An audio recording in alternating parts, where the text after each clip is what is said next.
coming here. Oh,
I'm so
I was one of them, because I had the open, So,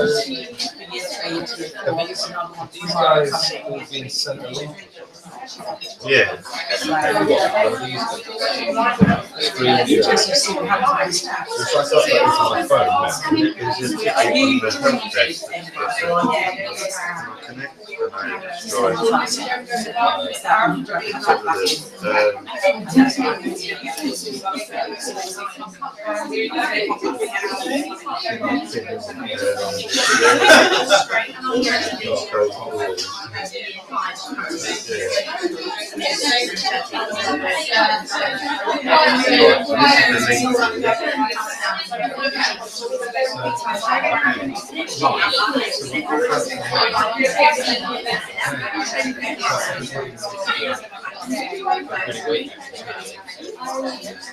to click on that link.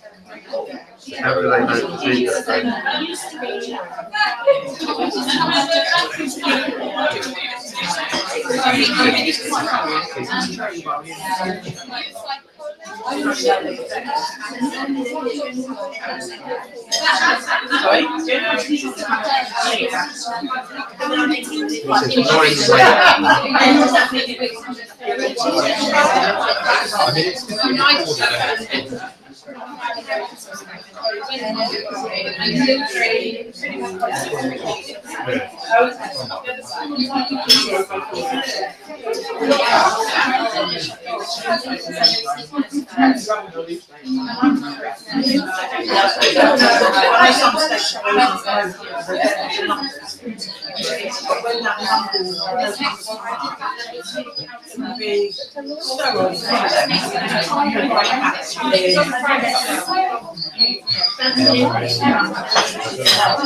I'm not working.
You can just say to lunch, you know, all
right.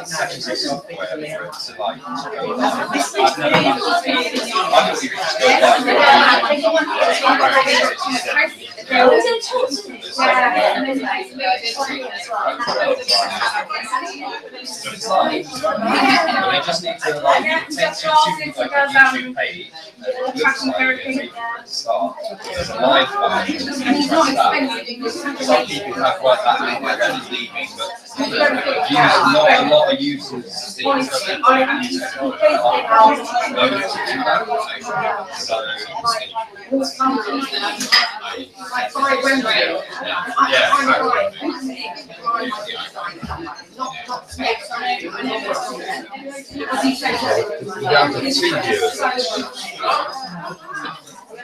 Honestly, what we meant to do. Well,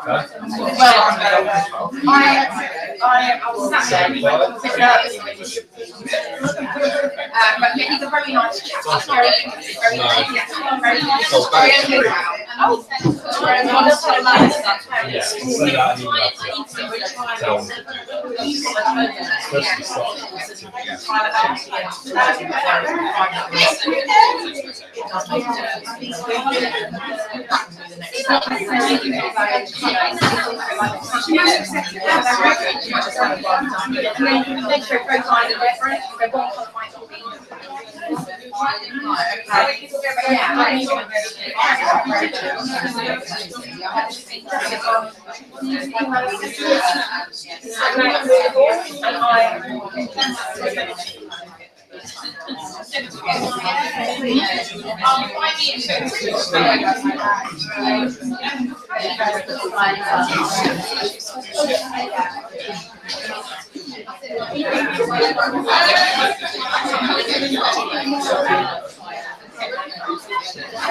And then she goes,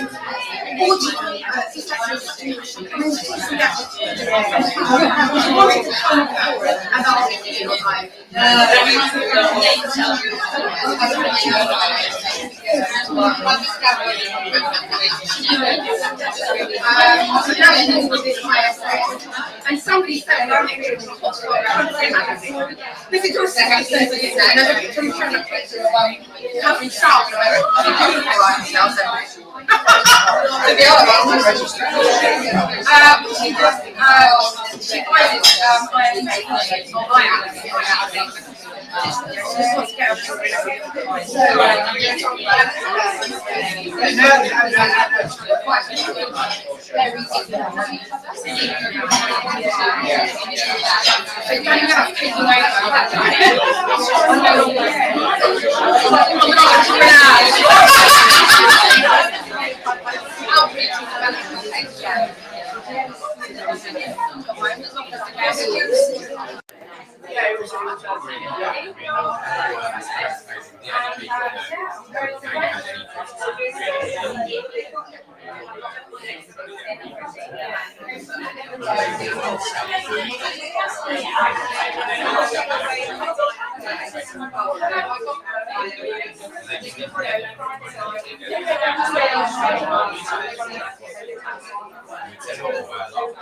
No, it's not about the assignments, the only one we really have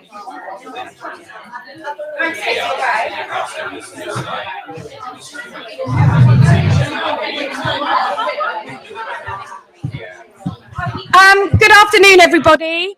I just want to ask if in the next couple of minutes, if you can take your place, you can bring your food with you. Refreshments will still be happening, but we've got people joining online, so we want to start promptly at 12:30. Thank you.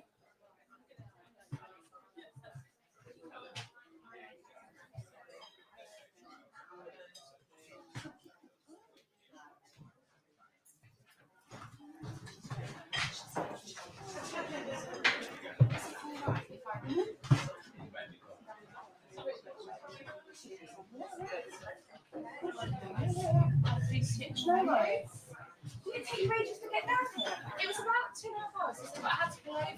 I was later leaving than I meant to just because I had a headache. And I figured she's seriously joking. I'm so sorry, everything just it's great.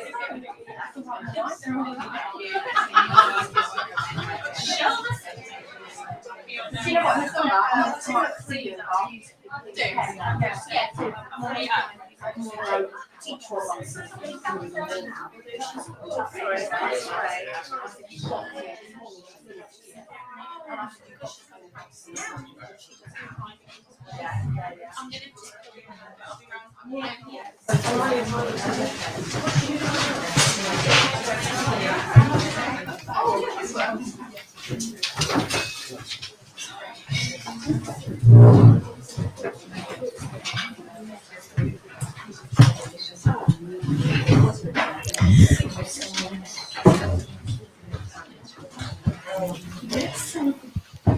Hi, good afternoon, everybody. Welcome to our Senco forum. Some familiar faces, some new faces. Everybody's welcome. Welcome to everybody online. I don't know how many we've got so far. 10? Brilliant. 11. So if you are following us online, we've also sent you the presentation because we're a little bit worried that you might not be able to see it, but you can get the atmosphere of being here, but also you can see the presentation clearly because we've emailed it to you. We've got 3 fantastic speakers, and it's really important for us as a specialist school to do this outreach work and to make sure that Sencos do have up-to-date CPD and that it's free. So our Senco forums are free and will always be free. So the first speaker we got is Una Archer. She's an educational psychologist. And she has a particular interest and a particular expertise with girls with ADHD. So she's talking about girls with ADHD, nurturing their emotional security.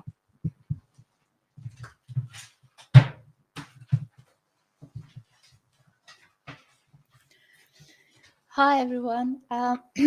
Can people at the back, can you hear me? Brilliant, thank you.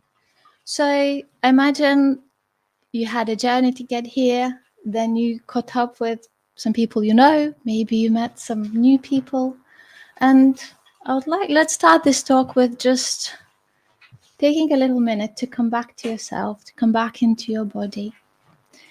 So I invite you to, if it feels comfortable, if space allows, just find your lower ribs. You don't have to touch them. It might be helpful, or just kind of feel where they are.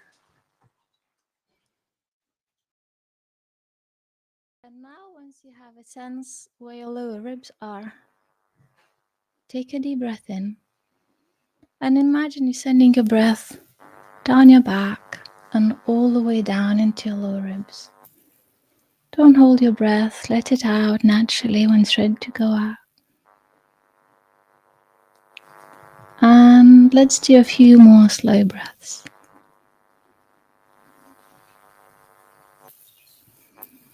At your own pace, noticing what it feels like to breathe, the sensations that are present in your body.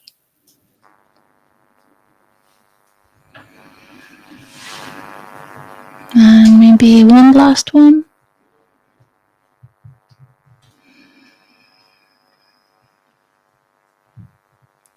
What do you notice? just after a few breaths? Did anything change?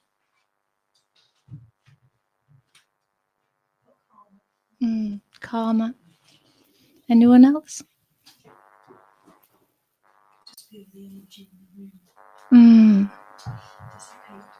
Yeah, thank you. So I'll come back to this in a minute.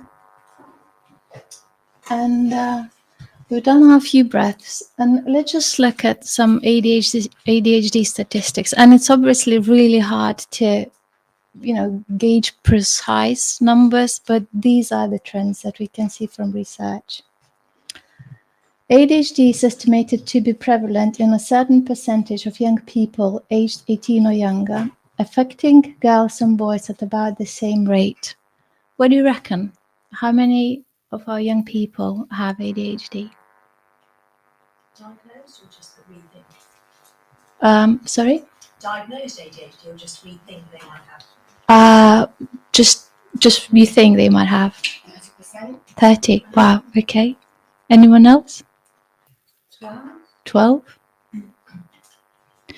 The statistic that I came across is 5, and that study was looking at sort of combining different studies, but different studies show different numbers. Some show 15% or more.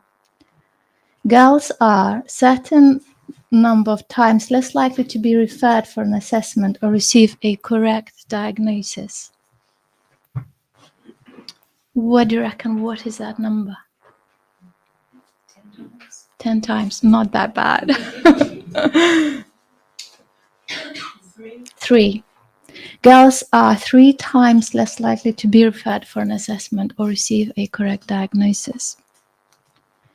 Only about 7% of girls with ADHD receive the appropriate support, and that's diagnosed or undiagnosed.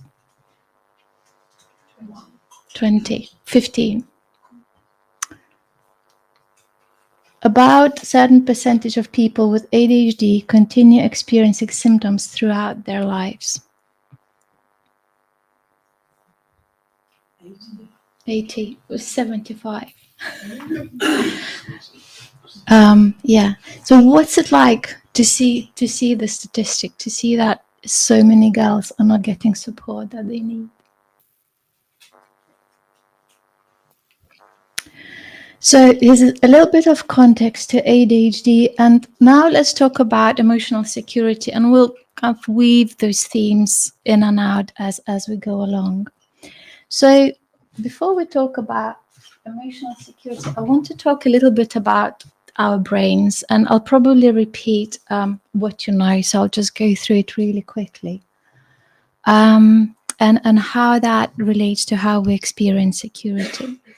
So very roughly speaking, we can divide our brains in 3 parts. At the back here, we have our downstairs brain or reptilian brain. That's where our fight or flight response originates. It looks after our survival. It's very closely linked to our bodies. It regulates our heartbeat, breathing, all the hormones that get released into the bloodstream and absorbed. So that's our downstairs brain. Then we have our midbrain, our limbic brain. That's where it's like a center for regulating our emotions. So our emotional brain sits on top of our reptilian brain, and at the front we have our prefrontal cortex, where all the sort of higher cognitive functions happen. Thanks to our prefrontal cortex, where we have capacity for empathy, for perspective taking, for looking at different situations from a different angle. We are able to wait for gratification later on and things like that. And so our downstairs brains are closely related to our body. So when you think about that experience of emotional security in your body, just maybe we were edging towards that experience, just as we did that breathing into low ribs exercise, where we might feel more relaxed, more at ease. Our bodies feel softer, warmer, slower. And then the opposite of that would be when we're triggered into a fight or flight response, or freeze or appease, any of those. And so that experience of security or insecurity, our body just reacts instantly to that, and there's a whole chain of reactions that happen with that. Then in our emotions, can you name some emotions that would describe that secure state? Happiness, calm, joy. And the opposite, when we don't feel safe, we feel anxious, scared, fear. And then our thoughts. So, for example, even like before coming to this event, if someone is feeling safe about being in the group, about attending an event, what sort of thoughts do you think they might think? I look forward to it. Anticipation. What sort of things they might be saying to themselves? Be nice to see this person. Yeah, I'm going to learn something new and interesting, maybe. And if we flip it to the other side, if someone's feeling anxious about coming to an event, not feeling safe, what sort of thoughts would be going through their mind? Imposter syndrome.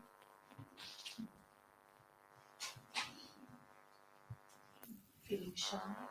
Shy, not knowing what to say, yeah. Nervous. Avoiding.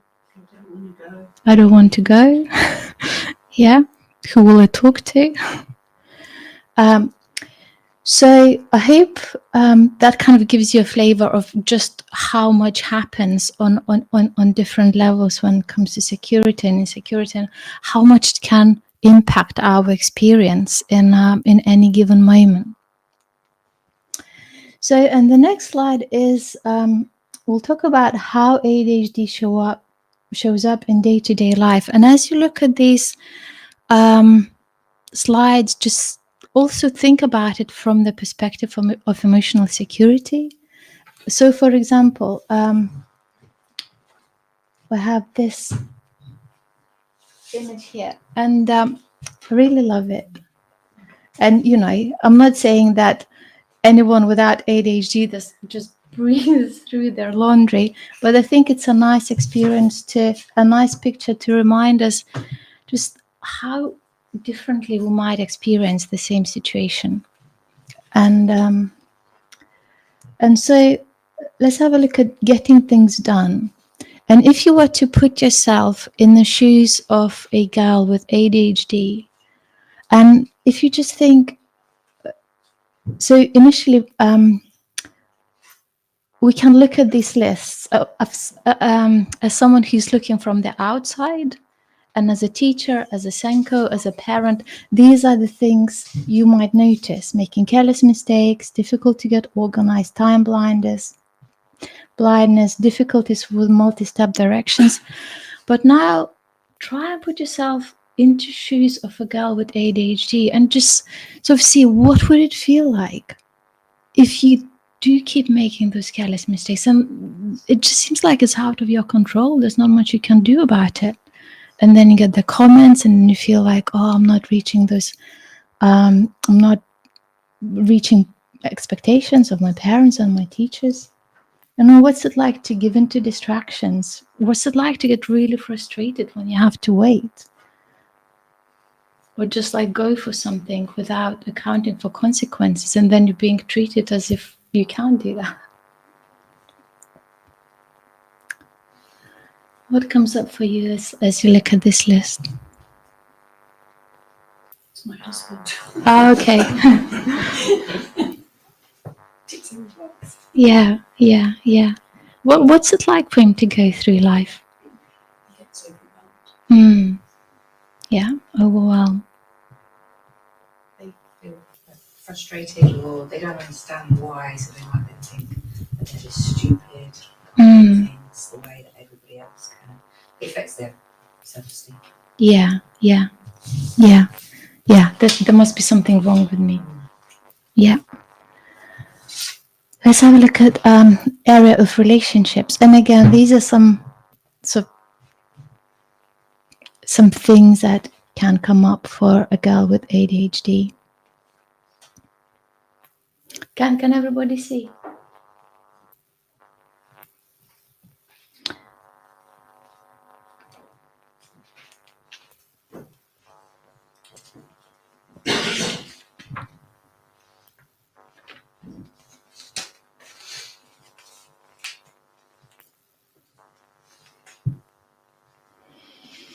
Any thoughts, reflections from this slide? There could be perceived as some overlap with ASD for extreme focus on interests, which is hyper-focused in ADHD. Obviously, we know they can co-occur, but difficulty to listen to what other people are saying. Again, that could be something that could be crossover with ADHD, and then problems with friendships. Again, another thing that could be, associated with ASD as well. It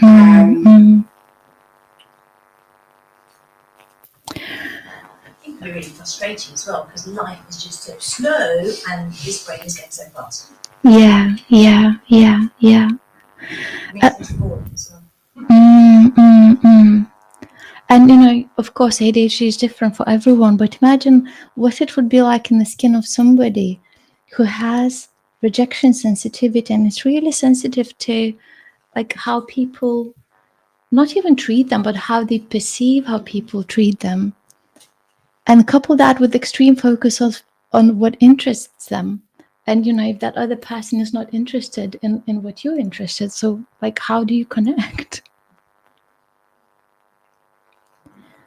And one last area that I want to touch on is self-care, because that can be difficult as well for someone with ADHD, just kind of doing those boring, mundane tasks that have to be done every day. I think with girls, though, because there's so much emphasis on looking good and looking a certain way, that can be something that's completely masked. Because they want to fit in and they want to, they've got to have the same, outfit, and they've got to get up at 6 o'clock and put their makeup on. Yeah. That kind of thing. It can also be a point of bullying as well. They're looking different, maybe smelling a bit different. Yeah. You need to kind of zone in on that. Yeah. Or it can be that they pay particular attention to one part of how they're looking, but like overlooking the rest. So my point with going through those slides was kind of maybe creating a little bit of a felt sense what it can be like to be in the shoes of a girl with ADHD. And we have this research from Michael Jelinek, and it's from 2010. So I think the use of pronouns is a bit dated. But imagine going through that on the inside and then receiving this huge amount of corrective or negative comments. And it can be from staff and parents. And again, I'm looking at that and thinking with the statistics that we looked at the beginning, how many girls are not getting diagnosed, so they don't have that understanding. They still live with the neurotypical expectations being placed on them. So I'm going to pause here for a minute and just check in with you. How are you doing? Anything's coming up for you? Anything you'd like to share? I'm just thinking of a couple of girls that are at school that don't have a diagnosis. And they're dyslexic. They have a dyslexia diagnosis. Yeah. Tend to, as a Senco, I tend to put everything down to that and not to ADHD in girls. Yeah. Seems to be so much more difficult to spot. Yeah. You know what? Let's go to the. We'll come back to the slide in a minute, but just listening to what you shared, I think it's a good moment to talk about why ADHD is often overlooked in girls. It's a broad spectrum full of contradictions. You know that they can be loud and they can be a soul of the party, but they can be really shy and you can't get a word out of them. They can be really focused and pay incredible attention to detail, but then the next day they can't get anything done. So it's just so many contradictions. It's often also put down to naughtiness. Mm. You know, a lot of that behaviour, they're just really naughty. Yeah. Um, Yeah. It just looked as a personality trait. Yeah. Naughty, bossy, daydreamer. Yeah, we just spoke about that. Internal hyperactivity, it can be expressed in racing thoughts, the mind never stops, or there's that song that's just playing on loop over and over in their head, or emotions where they just go from 0 to 60 over something that from the outside doesn't look like a big deal, but then it takes, I don't know, an hour, 2 hours for them to land. Girls with ADHD are more likely to also have mental health conditions that involve internalizing symptoms like anxiety and depression. And often, especially for teenage girls, they first get a referral for anxiety or depression, and then ADHD gets picked up somewhere along the way. So it's really hard, even for clinicians who are diagnosing ADHD. I don't envy that task. Let's do the next slide, and then there's one more: masking strategies and scaffolding. Because girls, especially preteen, teen girls, the last thing that they want is to be different from anyone else. And then with scaffolding, we as parents can get just so used to filling in the gaps and doing what they need to do to help them function through the day that it can just become normal, and we don't realize that actually there's something she's struggling with.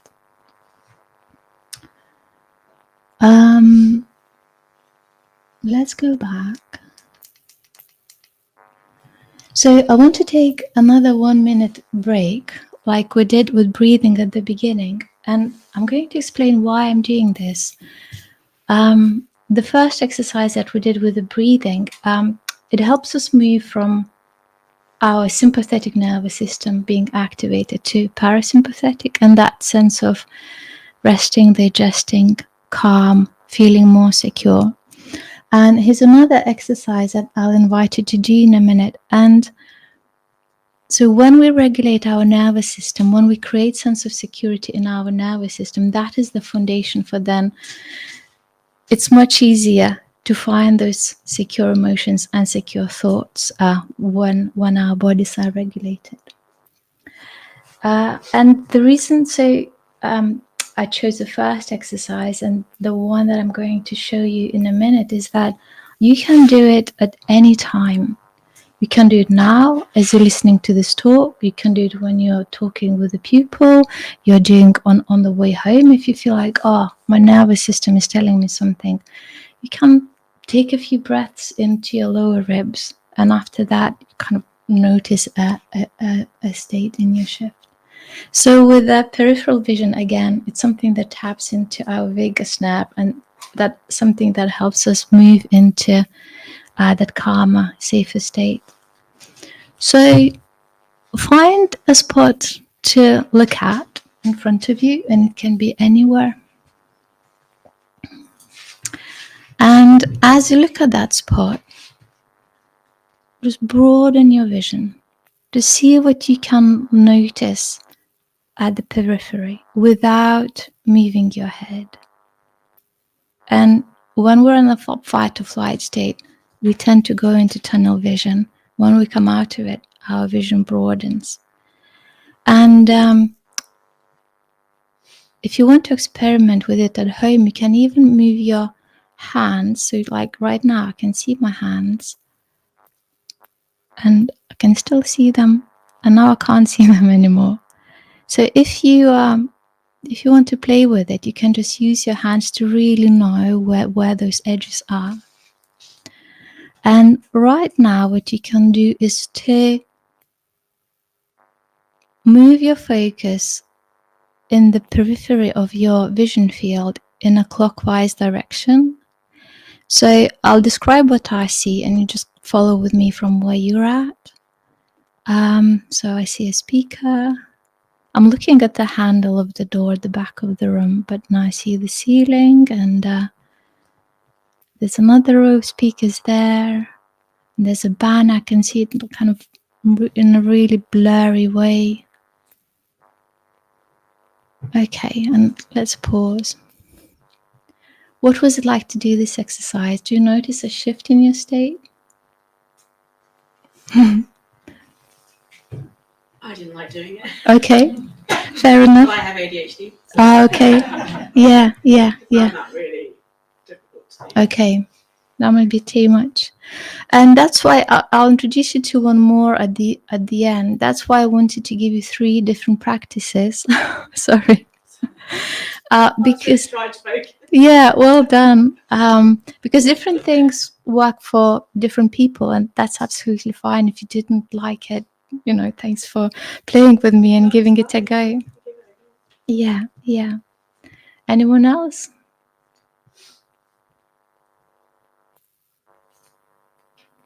I think it interrupts your thinking. Mm. Kind of calms.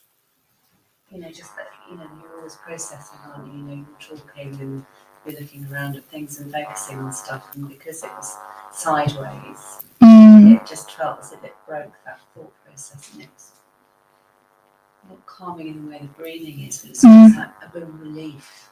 Yeah. It's encouraging you to stay in the present. It's like mindfulness in a way. Really good about what happened to someone, and you're thinking about the moment, like being in the moment, and that can be quite helpful if you're, particularly catastrophizing something. Yeah. We can think of it as mindfulness.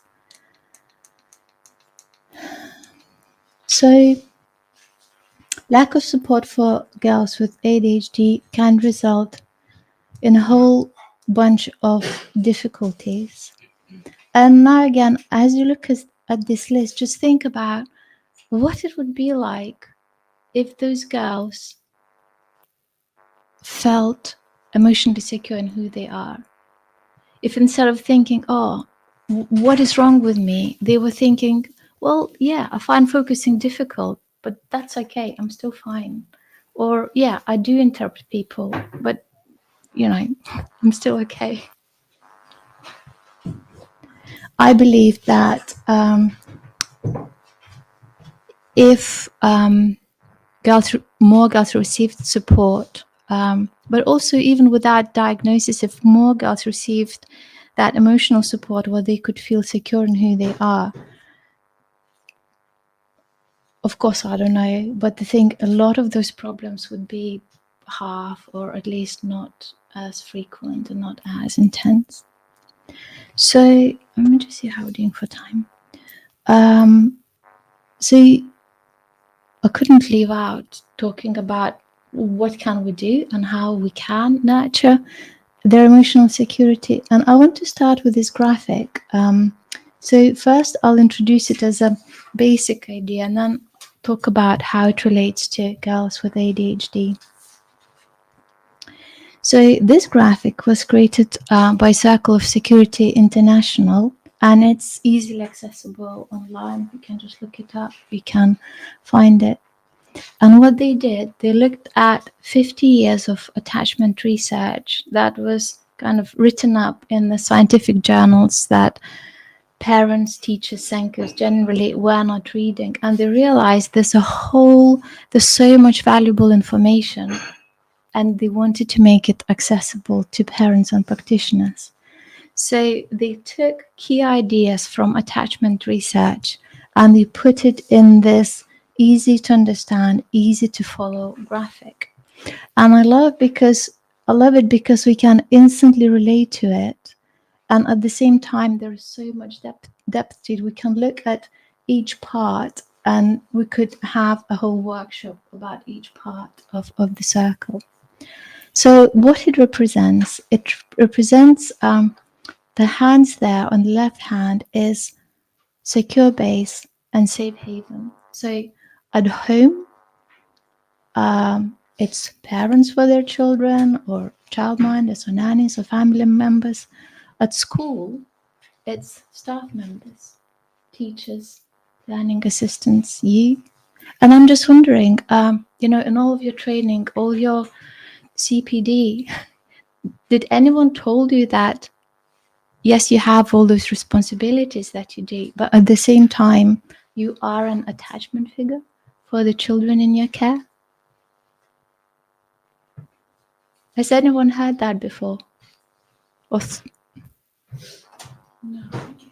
When you work with SEM children, you are naturally tend to be a nurturing kind of person. So I think probably everybody in the room is probably aware of how we are a safe place. yeah.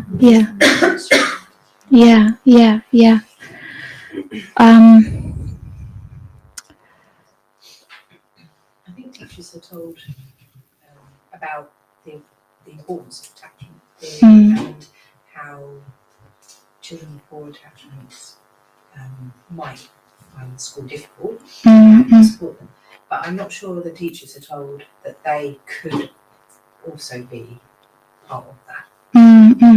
Or, you might then look to the pastoral worker or whoever's in your school that supports the children, but actually as a classroom teacher, I'm not sure whether they're told that they could form those attachments as well. Yeah, I'm really curious about, what's the thinking about it, because when you think about it, when the child goes to school, they might spend the same amount of time, maybe even more, with their teacher than their parents. And obviously there's lots of parents, lots of children in the classroom. So it depends on the school as well. Our head is very much into the fact that he says about we create the weather, we create the climate in our classroom. He's very much into promoting this. He's a mental health first aid trainer, so therefore he lives and breathes this. Yeah. I think a lot of heads don't have that as their primary need, because they're very well with all the academics and that sort of thing. Parents have education, or parents having high expectations. So it depends on leadership as well in the school. Yeah. Primary schools. Yeah, I mean, there's certainly Than secondary. I don't know whether you find, like, I don't know, chemistry teacher or whatever, thinking that they have anything to do with it. Yeah. I work currently at quite a large mainstream secondary, and we put emotion coaching training in for all our staff. I think a lot of teachers don't understand that those small conversations and just changing the wording very slightly and understanding that they are an attachment figure in lots of students' lives. Actually, I think you hope that then they would just be more conscious of that, because I think sometimes they're not aware of that, and then those conversations that just the tweak of a few words could make all the difference. I know that EYFS teachers in state schools visit the new joiners' homes, because there's been studies to suggest that meeting that child in their home is really beneficial, and certainly I think that's best practice. Certainly for us in our early years, teachers go and visit the pupils in their schools, in their nurseries, or wherever they are, to kind of have that link. Which is really Yeah. So it's a really interesting topic, because children have many attachment figures. It's like if you think about village around the child. So when we talk about children as attachment figures, it's like, I'm not saying like you replace parents. It's just like one from the village. But at the same time, some of them, and I wonder how many in that part would be girls with ADHD, they didn't have that growing up. They didn't have that at home. So when they come to school, they might have first opportunity to create that secure relationship with somebody. And then, of course, they come, they spend some time with you, and then off they go to be held by a different pair of hands. So secure base, safe haven is the most important emotional need for each child. And that's where kind of, you know, how you say, we said the word that's where it all starts. Because once children know who their secure base is, then they begin moving in a circle. And when they're feeling confident, comfortable, secure, well-fed, their impulse to explore wake up and they go out to explore. And there are different ways we can support their exploration: watch over me, delight in me, help me, enjoy with me. And then at a certain point, here, this is a transition point when they get tired, hungry, confused, scared, that the readiness to go out and explore turns the corner, and then they need to come back in. They're looking for protection, comfort, being delighted in, help with organizing their feelings and their experience. And so these three parts work together. And I imagine that most of the time we expect our children to be at the top of the circle when they're at school, but that doesn't happen in isolation. For that to kind of be a genuine exploration where children are ready to explore, the hands, the bottom of the circle and the top of the circle kind of work together. And when it comes to girls with ADHD, I think it's quite challenging because that circle can be like all over the place a little bit. So with exploration, if they're in hyperfocus, they can kind of keep going and going and going before, until they get exhausted. And the same with the if they're at the bottom of the circle, they can have intense emotions that last a long time. So if we're hands for someone with ADHD, I think we need to kind of double down on being that solid, steady presence for them. And that's why I think for me, it's all those layers of thinking, understanding, feeling, so checking in how we're feeling about the child and how we feel in the body are really important as we look to provide that for our children. And on the next slide, so this graphic was for parents, and it would apply for when you are working one-to-one with a child. When you are in the classroom, it looks more like this.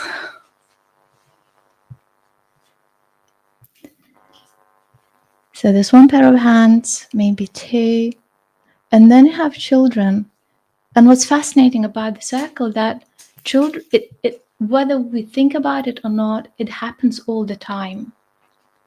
Children looking for hands all of the time. They are on the circle somewhere all of the time. And so that's what happens in the classroom. What's it like? What comes up for you as you look at this graphic? Anxiety. Exciting. It's like a tall order, isn't it? Anyone else? Understanding of why we get so exhausted. Yeah. It's Well, hard because they're one of many, but to them, you are their world, and what you say and how you react so important. If you're trying out to 15, 20 or whatever. Yeah. In some cases. Yeah. When I think about it, I think of it as when you have so many children, so many emotional needs to meet, it can feel like you're juggling in the dark because it's like, oh, where do I go? What do I do? And having this graphic and understanding, okay, they go out and they come back, in my imagination, feels like turning on the light. Okay, I'm still juggling lots of balls, but at least I can see where they're at. Actually, one thing that one girl in particular in year 9, she requires a lot of feedback and reassurance.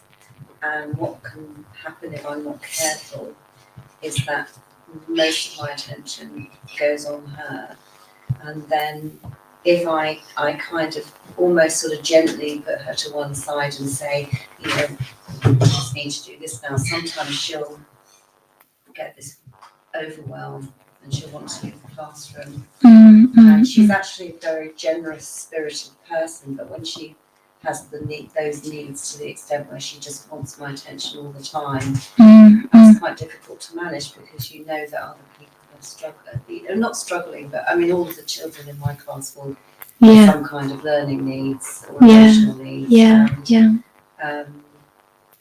It's hard to spread yourself that thin sometimes when you've got someone that really requires a lot of feedback and for you to respond to, especially if they're engaged in what you're doing, but they sort of take over.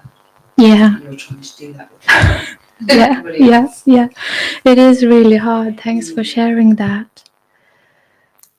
So, just a quick recap of how being aware of the circle and trying to meet children's needs all around as much as we can. We don't have to do it perfectly. We don't have to do it all the time.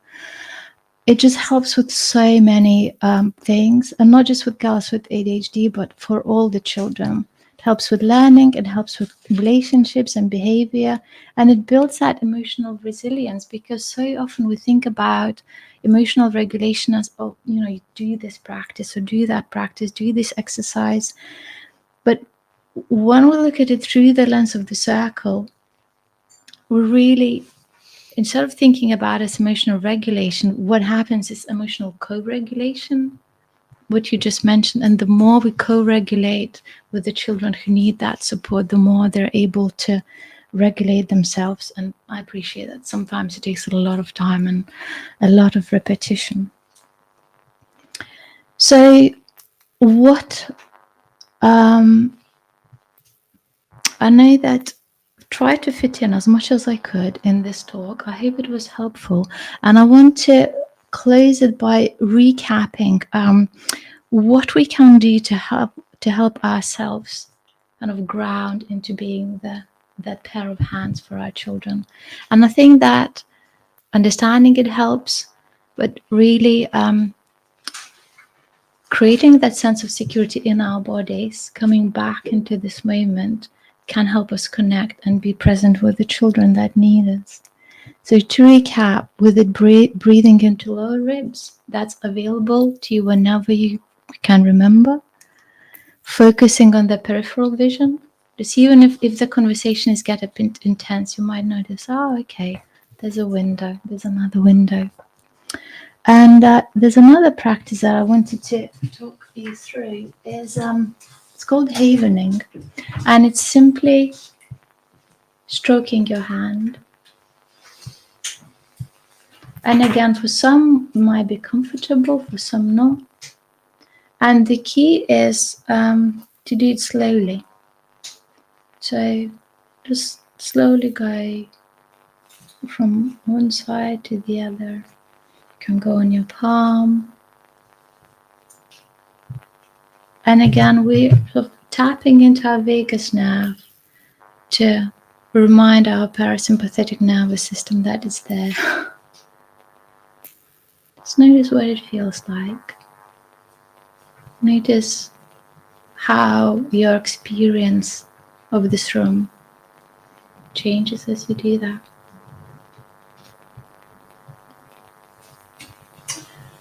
And so with those practices, you can do them reactively when you feel like, oh, I'm getting close to the edge. There's something I want to do to look after myself. And also proactively, if you do those things when you're feeling calm, you are grounding that state into your body. So if you want, you can do just a few minutes before you start work, a few minutes at lunch, a few minutes just as you're traveling home. And what happens, it layers in the nervous system, and you will feel that it has a cumulative effect over time. So there's a whole, I hope it's been helpful. if you want to learn more about Circle of Security Classroom, we can go much deeper. There's a whole course on Circle of Security Classroom. You have a leaflet there. Please get in touch. We can talk some further. We can talk further. And if you have any questions, I know we're due break now. Just come and find me, and I'll be happy to chat. Thank you.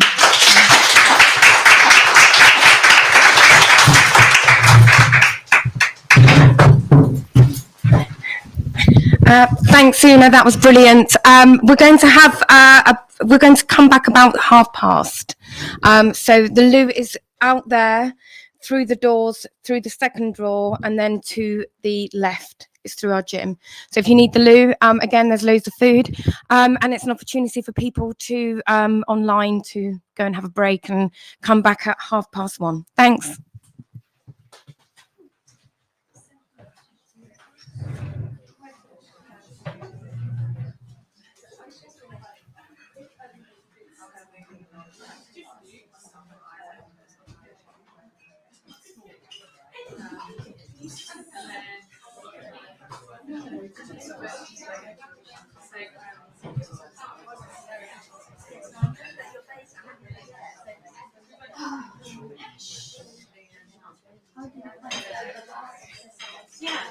Sorry. That's my impulsivity. I just say exactly what I like. I didn't like it.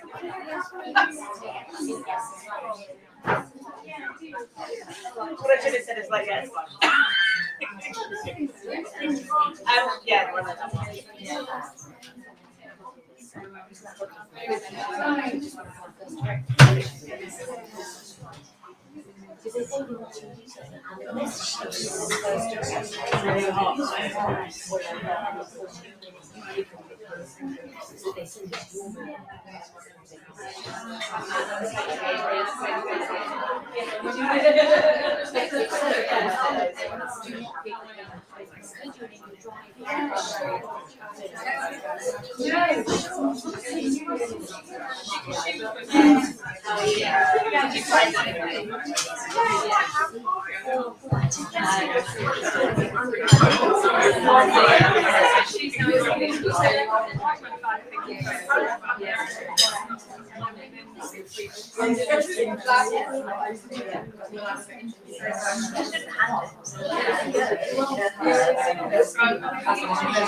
If not, I can just log into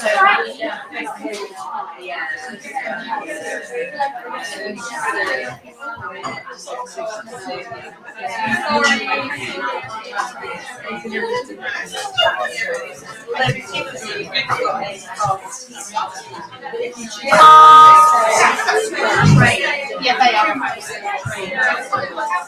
I just looked at how I spelled Skype.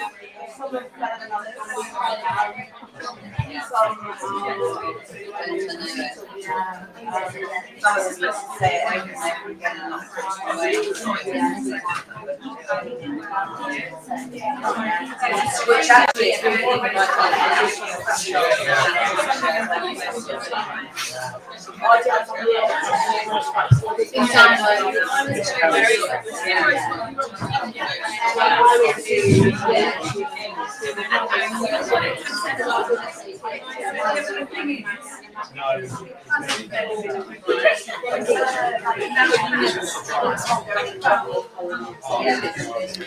Okay, everybody, if you could take your seats, we're going to start again in a couple of minutes.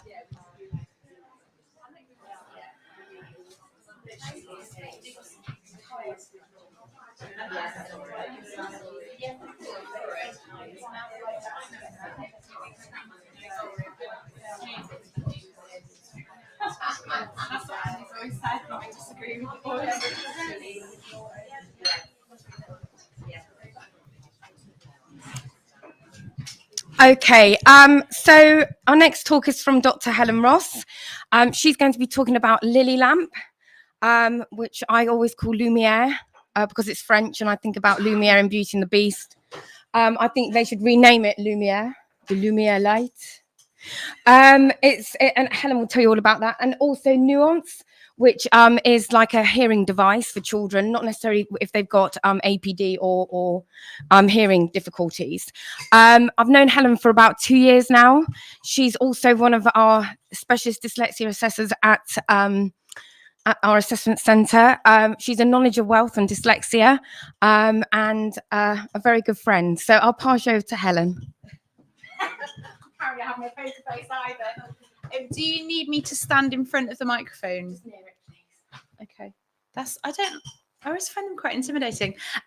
Just before I forget to say it, Scott and members of his lovely team are here. They are the sort of, they resell the Nuance and the Lili Lamp. So they're doing an offer, and I can't remember what they told me. But they're doing an offer. So if you want to talk to somebody who can, they're doing a 30-day school trial. That was it. I had my assessment for ADHD last Wednesday. I was like, yes. So they will be able to give you more useful, constructive, practical advice about how to actually get hold of them and put them into your schools. I can tell you about how they work and that they do work, but I don't know the pragmatics of like buying them, apart from they have money and you need to give them money for those. So can you see the screen? I don't want to stand in front of it. I'm a terrible fidget, so I'm sorry in advance. Give me looks if I stand in front of the presentation, because I can't promise I won't. So the Lili Lamp, Lumiere, it would be like light, Lucy. Love it. But actually, the Lili Lamp's a funny little product and I love it. I got a phone call, was it like maybe September last year, so before Christmas, sort of as autumn was approaching us. And I've known Scott for a couple of years as well. And sort of he works with Lili and he works with Nuance that developed these clever little pieces of kit. And what they wanted to understand, both companies wanted to understand how these pieces of kit worked for kids with learning differences, learning difficulties. I vary between sort of condition first, person first. It just depends how it falls out my mouth. There is no active choice in that. It's just how I happen to say it in the time. I tend to say learning difficulties because I'm sorry, dyslexia for me most of the time is a learning difficulty because I'm dyslexic and I hate reading. So that's how I will phrase that. But the lamp is brilliant. It tends to be that a lot of schools, and I can't speak to what happens in Surrey. I know in Wiltshire, when I do a lot of the assessments, they're like, oh, we've given them an overlay, it's fine, they can read now. Well, that's not dyslexia. It's visual. At the moment, within an English definition-based paradigm, the French definition of dyslexia does include a visual element.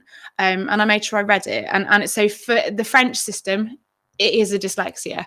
Within our paradigm, it tends to address more visual stress, visual discomfort, Erlen's wobbly words, because there are lots of different professional type titles for ultimately what is wobbly words. So we're going to have a look at kind of how this stroboscopic effect affects reading. I cannot tell you the details of the science. I don't know. I have a degree in engineering. I could probably work it out, but that's 20 years old. So there's a little bit of definition. So again, you can, if you want to take photos of the PowerPoint, do feel free as well. From my perspective, that's absolutely fine, but I understand they're going out live, so you'll be able to read in more detail in due course. The definition of visual stress was an absolute faff to find. It's not formally very well operationalised anywhere that I could find. This is actually from the RUH, so the Royal United Hospitals in Bath, and it happens to be near where we live, but it was the best sort of summarisation of what wobbly words is and why. Very important, all the work I've done. So for this one, for any research I do, ethical guidelines matter. We don't want to break children, and I'm not being flippant.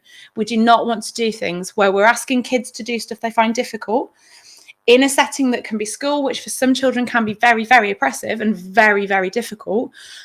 It matters to do things properly, and it matters to do things carefully. So that was done, and I was supported by absolutely wonderful people along the way and making sure we did things properly.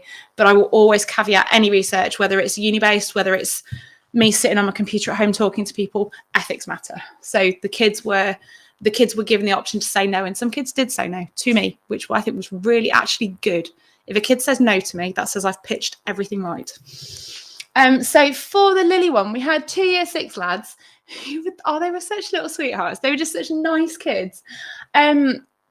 Their ages are there. Again, I won't go too much into this. I'm going to whiz through the method and talk about move towards the case study, because I think for having been a Senco, you want to know how it works and what it is like on the ground. Yes, this is useful. It's there. You'll have access to the detail of the kind of experimental process, but you don't necessarily need the detail. I use the YARC, so the York Assessment of Reading Comprehension. It is my favourite test. Reason being, you say to the kid, you're going to read 2 passages. That's it.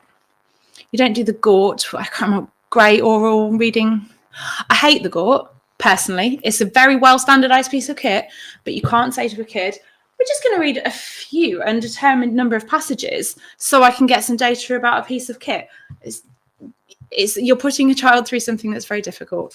So the YARC is lovely because they're not going to ever read any more than 2 passages if you're looking at reading rates, accuracy and comprehension. For me, that did all the stuff, and equally it's accessible for you guys as well. It's an open test, so it's not one that's sort of in the hallowed halls of educational psychology that is only to be unlocked after you've studied for 46 years and spent £20 million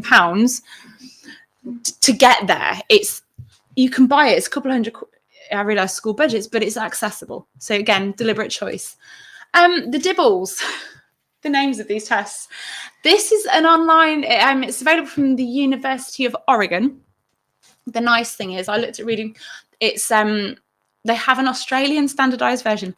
I have no idea why they have an Australian standardised version, but I did the Australian one for spelling, British spelling again.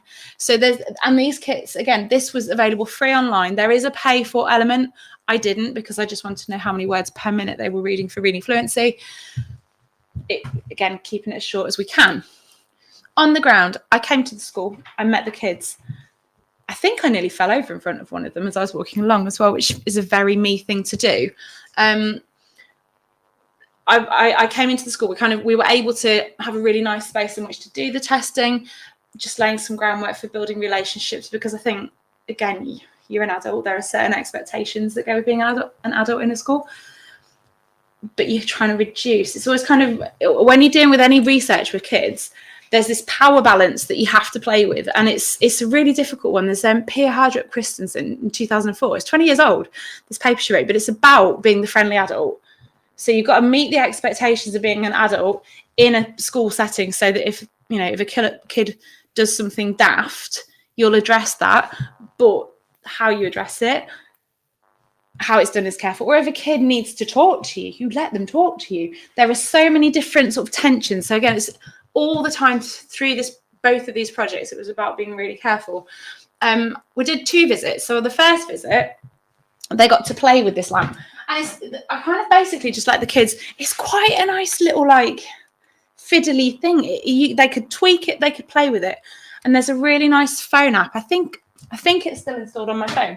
So I'll be able to show you potentially if I can sync to them, and they'll be able to show you as well if you want to look. But on the first visit, it was about playing with the lamp and taking a baseline data set and talking to the kids about what's tricky for them. Do they actually have word wobble? Because if they don't, is it going to be useful? Lots of questions to be asked. Then we came back and did the arc again. There was some Likert scale questions, but I'm going to skip over. We did a reading fluency as well, because it was important to understand whether the light can go on, or the light can go on and flash. And it's not it's a strobe light. And it's sort of somehow, with science and magic, makes the word stand still. And it does, because I have visual stress, it does. So we were looking at all the different bits of which bits of the lamp are useful and which aren't, and do the kids like using it? There was a Likert scale questionnaire for the kids to work out, do they like it? Will they use it or not? Because you could have the best piece of kit in the world. If a kid is not bothered, there's no point. A kid has to feel that it's usable, that it's not going to make them stand out, that it does what it says on the tin. Because kids are brutal. They will tell you. Anyone who's ever worked with the human being in a school knows that kids will tell you. So they found 4 out of the 5 kids had this wobbly words. They had visual stress, and they also had dyslexia, all of these kids. Some of them had sort of, I would say, sort of quite neurospicy profiles. I don't know the ins and outs. It was beyond my remit to know the ins and outs, but I've been a Senco. You know, when you know if somebody has sort of quite a complicated profile. But they liked it. The nice thing about this was, and it was lovely. The nice thing about being a kind of independent research contractor is I don't have to like things. I don't have to say things are nice. So if I say it's good, it's because I've tried it and I think it works. And that's actually really nice. And it does work. I've got one at home and it's on my desk and I use it because words wobble and I hate it. And so to have something where the kids found that it helped them see writing more clearly was really, really nice. And this was interesting because the box can sort of go on their bags. It's got a little carabiner. So the kids sort of did that thing where they, like a water bowl, they just stuck it on the side and they weren't too self-conscious about it. Now, this was undertaken in a little setting where the kids are quite quirky and there's lots and lots of different profiles. Whether that would be the case in a big mainstream secondary school, that would depend on the child's personality. That would depend on the dynamic of the setting. But kids were happy using it, and it is very, very light. It's very transportable. So these are literally words from the children's mouth. So they found that it didn't skip. So there's that kind of, with visual stress, it's holding words in the right place so you can read it, is what is often sort of described as the difficulty. For me, it looks like the matrix going down. That's how it looks. It's rivers of words for me.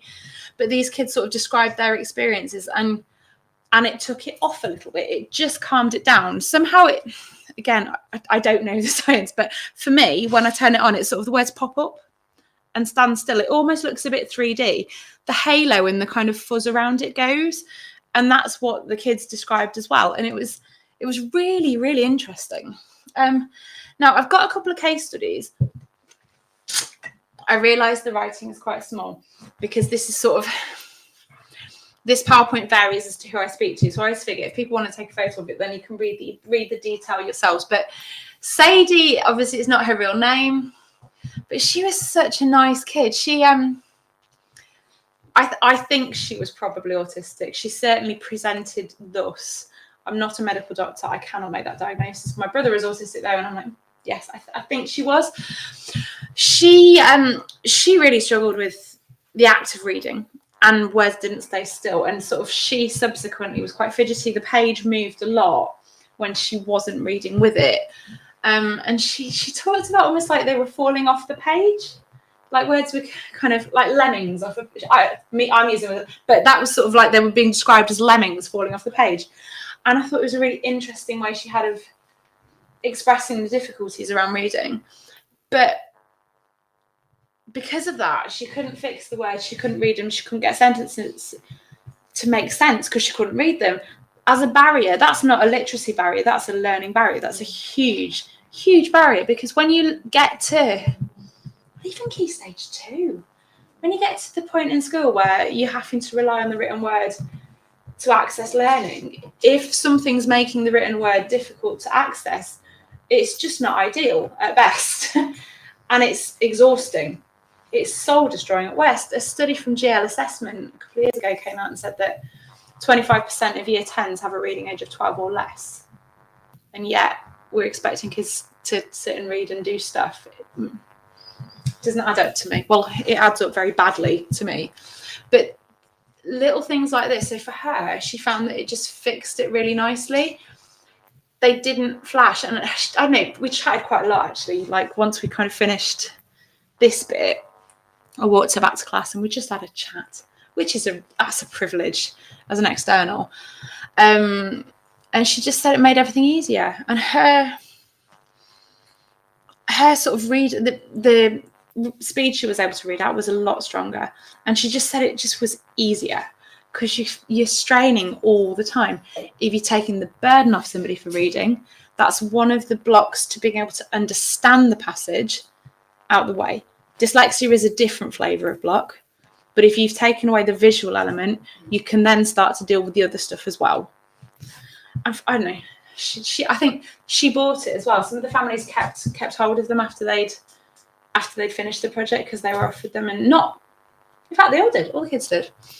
But she liked it, and she liked the colour as well. I think at the time, I was wearing something blue, and she noticed that we matched.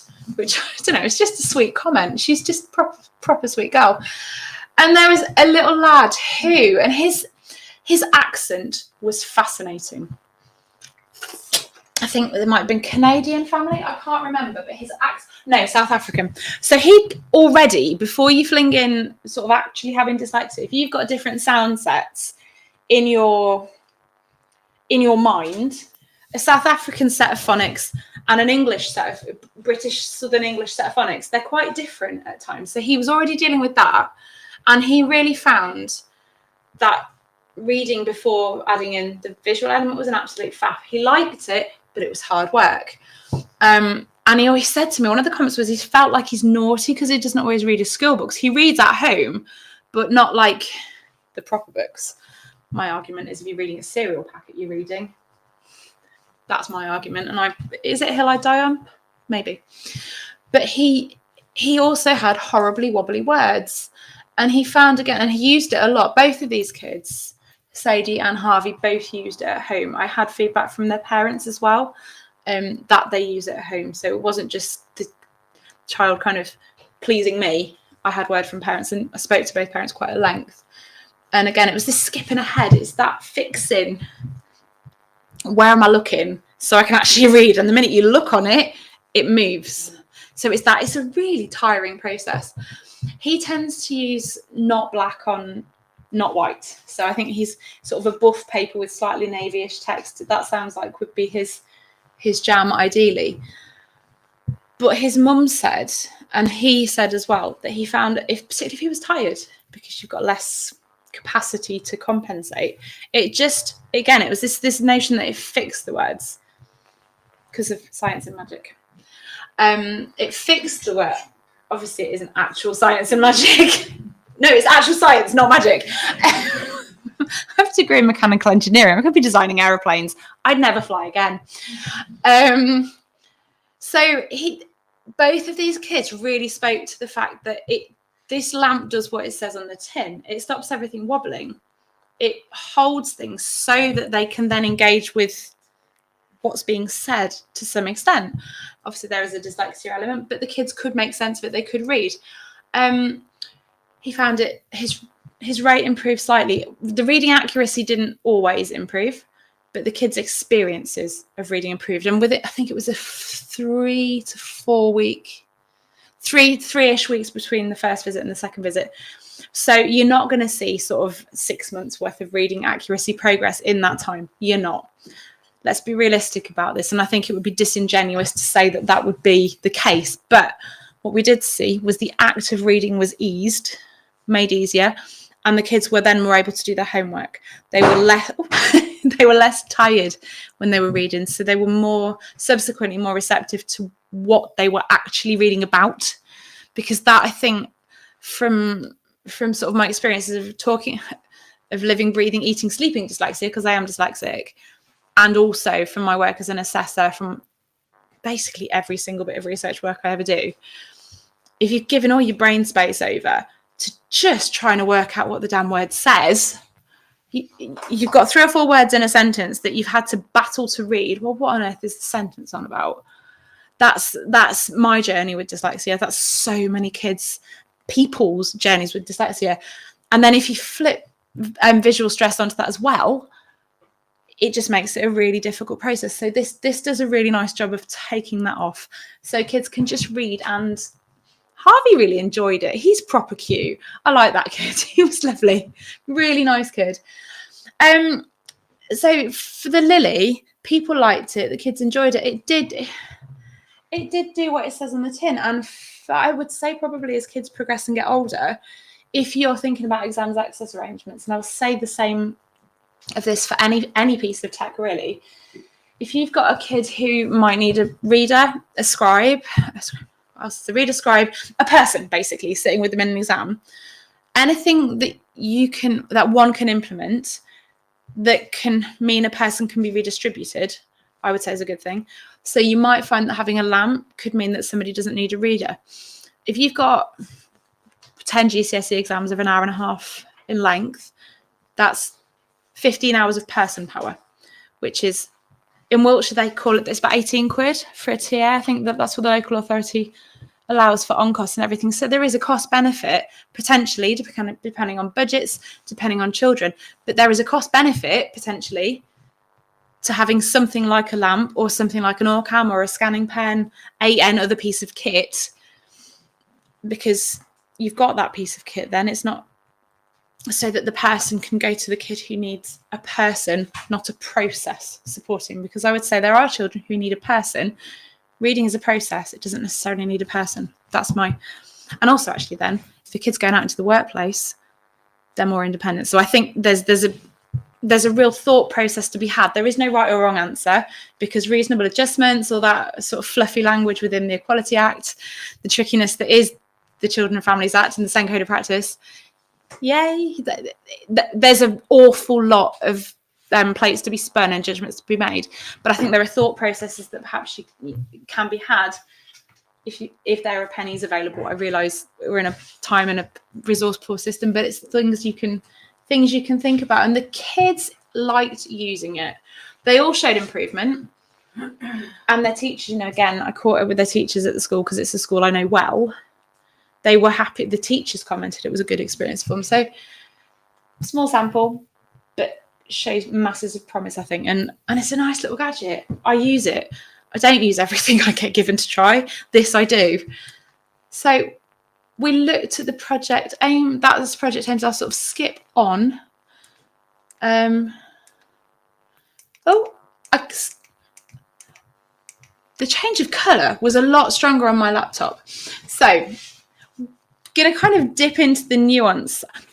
Before I do nuance, has anyone got any questions about Lili? Because otherwise I'm going to just dump everything onto your head, and that's a lot of words. Are there any? Yes. Can it only be used on paper and books or Computers. It's a reading lamp. It's a reading lamp that flashes. I mean, there's more to it than that, but it behaves as a reading lamp. It doesn't matter if it's a stroke or that impact girls who've got, or children who've got epilepsy. You know, because what you do is you the app on the phone, you tweak epilepsy potentially, I don't know, but what you're aiming to do, and I would say in that, but I've had ADHD, I'm so sorry. Epilepsy, I would say probably carefully, because what you aim to do is you start off tweaking it so that you can see the strobe and the flashing, and you move the little apps so that the strobe effect stops for you. So it's a different point at different people. So it might be actually in a classroom if you've got where flashing light is a trigger. I don't know, but it's something I hadn't thought of. That's a really useful question. Thank you. Roughly how much you talking about? Scott, how much is it? £199. But I think the thing is Helen was alluding to, that because each child has a personalised setting within the app, then it can be a one-to-many device that can be shared potentially within the classroom, especially within single reading environments.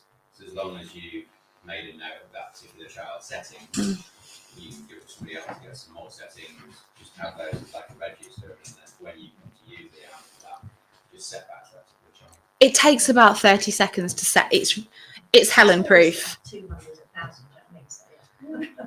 Oh yeah, and it's idiot proof. I can use it and I can set it.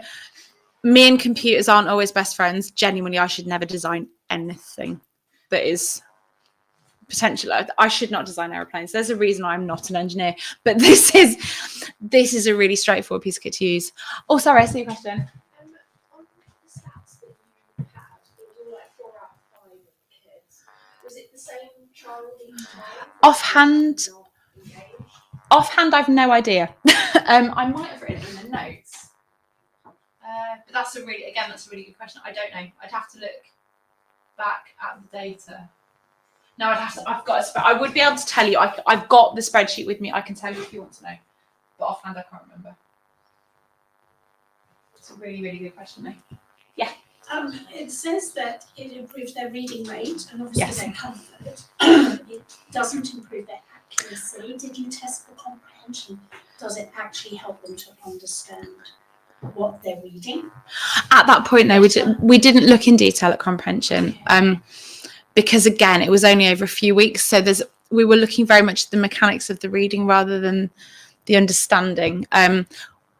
Again, I've got a spreadsheet. I would be able to tell you more if I can look at my spreadsheet. It's on my computer. My computer's on the corner.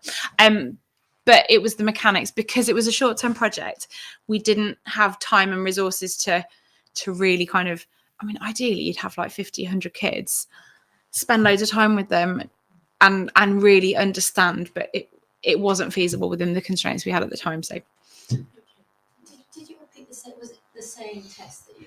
same test. The YARC has two parallel forms, so they are comparable. Deliberately chose the YARC and the Dibbles because of that. There are limited. There's not that many decent reading comprehension rate tests that do that within a very, very defined parameter, because the GORT you can read ad infinitum with that, and it just feels I don't use the GORT in my assessments because you can't tell the kids an endpoint. So I think finding tests that are able to do this is quite tricky. Is there any more questions? I'm going to do a test over any length of time, so that is there a suggestion that perhaps if children stop reading with this, they don't come across the issues with visual stress later on, and they are. I would like to. Their reading. That would be a chat I'd have to have with Nuance. At the moment, we've not got plans for it. Bertrand's a nice bloke. I don't know. At the moment, there's not plans for it. It's a sort of resource, time, human, can't manage to do everything in the world. But when I rule the world, yes. But at the moment, we'll see. I don't know. Can it be used as a normal then? Yes, yeah, it has. That was where we looked at the difference between with the flashy bit and the not flashy bit. It's quite it's like that kind of light. It's quite an intense light, and it's quite it's that sort of light. So it's very, very bright it's not oppressive bright, but it's very bright and it's very clear as a light. So it's in my office. I do use it. I don't use everything I've got. So I will go on now and look at the voice selector study. Scott. And then just remember under Lili Lamp's further studies that have been done in France, and a lot of the educational. Okay, yeah. To be fair, actually, if you look at the Lili website, there's lots of sort of quotations and stuff as well. Sorry, do you behave your optometrist then to recommend? Don't know. I don't know. I'd have to have a look at the Lili website, because they've got all the research stuff that they've done. I know the bit I did well. The bits around behavioural optometry, I don't know. So, yeah, but it's a nice website as well. It's very. I mean, I'd hope it would be a nice, accessible website, and it is. So we'll have a squiz. These are the Nuance things.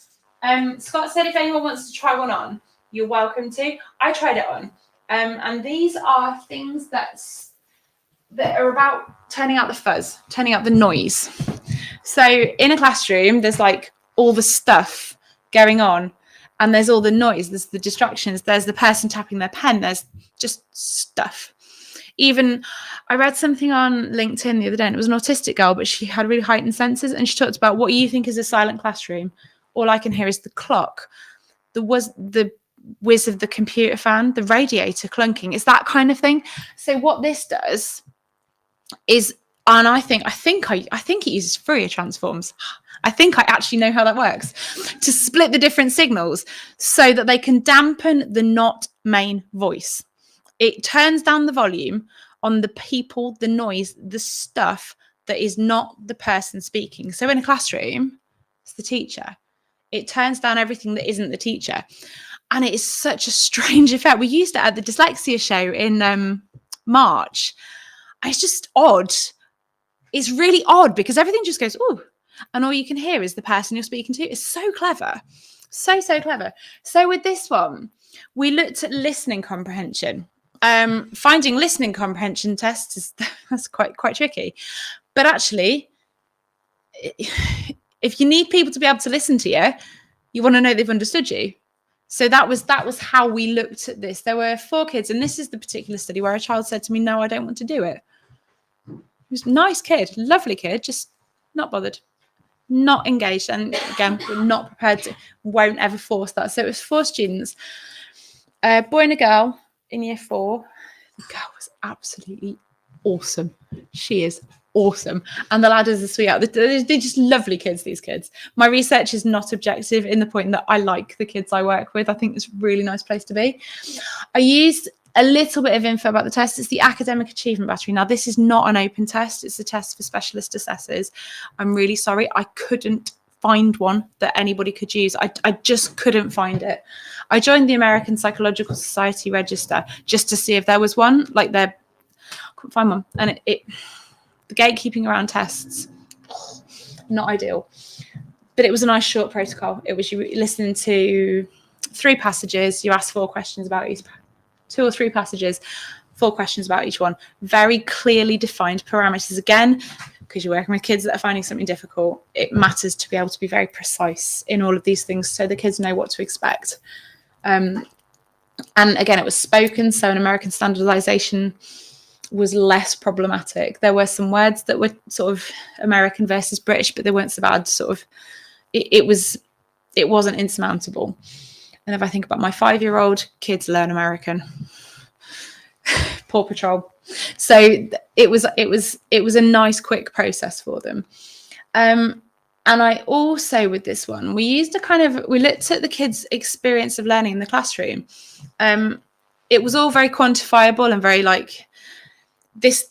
I'm sort of umming and ahhing whether we're going to write this up formally for academic review. I've got a few papers that are in from when I've done commercial research that are also in academic review because it matters to have that robustness of process. This I'm umming and ahhing. I need to talk to the company about it again. So I think this is very write-upable. It is a thing that has been used with hearing impaired students because sort of splitting, I find the idea of splitting auditory processing disorder, hearing wobbles and dyslexia is quite complicated. So it is a very complicated thing to do. And normal hearing aids just amplify everything, is my best understanding. So this sort of does different from that. Again, ethically, it mattered. The students who, as much as possible, they had a formal diagnosis of ADHD, identifying whether they actually had it was outside of my scope. I've done the training as a specialist assessor, but I'm not a medical doctor. I'm a useless doctor. I'm sociology, so I can't do that diagnosis. But again, the children were definitely had attention difficulties. There was no question. And various sort of, I contacted various Sencos, and then some very kind people helped me in the process, and they are much appreciated. So this is who was involved. There was some medication involved and some not. Again, feel free to take photos. I won't rest on that for too long.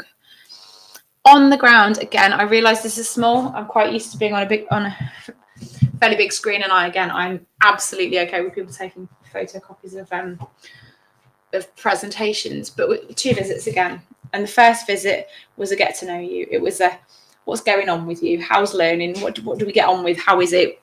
What's tricky? What's easy? Because the qualitative journey of children is really important in anything where you're understanding what a product does, you need to know what are we actually addressing. Does it do what it says on the tin, or does it do something completely different? And what are the kids finding tricky? So this was very much a get to know you session. Pardon me, lots of talking, lots of chatting. The kids were, again, were able to play with it. There's no point talking to them and then going, and I'm going to set it up for you. The kids played with it. We had a little bit of a walk in different spaces. We opened the door of the room we were in. They could hear different noises. There was radio background noise. And the kids' faces were quite spectacular when they put it on. Some of them, they were like, wow. Because it's a very odd feeling. There's probably a better adjective, but it's odd, but good odd. So again, whether it's the same throughout out of the 4 children, I genuinely couldn't tell you. I have data with me if need be. If anyone wants to kind of delve deeper, we can do, because I've got the information with me now. But they had varying degrees of difficulty concentrating. The little lass, like a jack in the box, I mean, she could not contain, there was no malice. She was such a nice kid. Mainstream would have been brutal for this kid because she just was on the go the whole time. Just needed to be. And I think for her, she had a standing desk, if I remember rightly, in the classroom. And she said for her, having something to just drown out the fuzz was brilliant. But they all found, one of the reasons we were looking at listening comprehension was because these kids always have to ask, what am I doing? So what I've got to do? Because they just can't hold that focus. It's that exhausting element of just not being able to focus. So the hope was that if they've got something to take away that fuzz, it would make it easier for them to focus, so they'd know what to do. Generally, these kids were desperate to be able to work independently, and the idea of like the Velcro TA was not their chosen modus operandi at all. They wanted to work by themselves, but they knew that they tended to need help to know what they were doing. And so this one of the kids, he got quite confused because, you know, you blink and you miss a bit. You just don't know what you're doing. So they often found that they forget things. They found that they needed to keep asking. So that was their sort of background journey. Now this is the sort of stats element.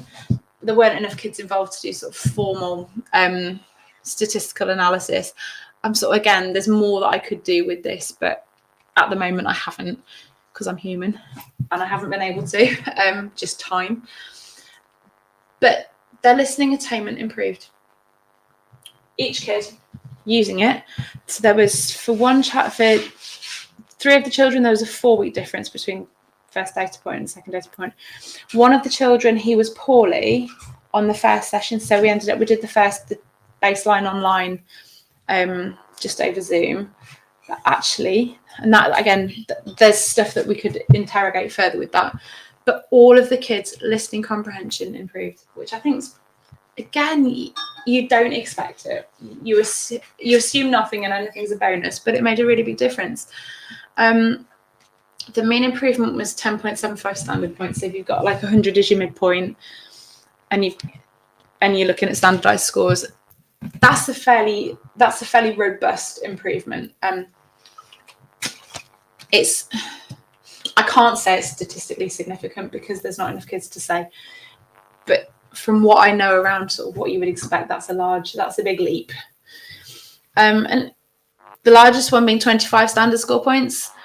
I wouldn't take it cynically, but I think I'd need to get a deeper understanding of what one would expect as an improvement. I think we need to do more. So I think it's a lot. Whether it's sort of incredible, I don't know, but it's all of the kids improved.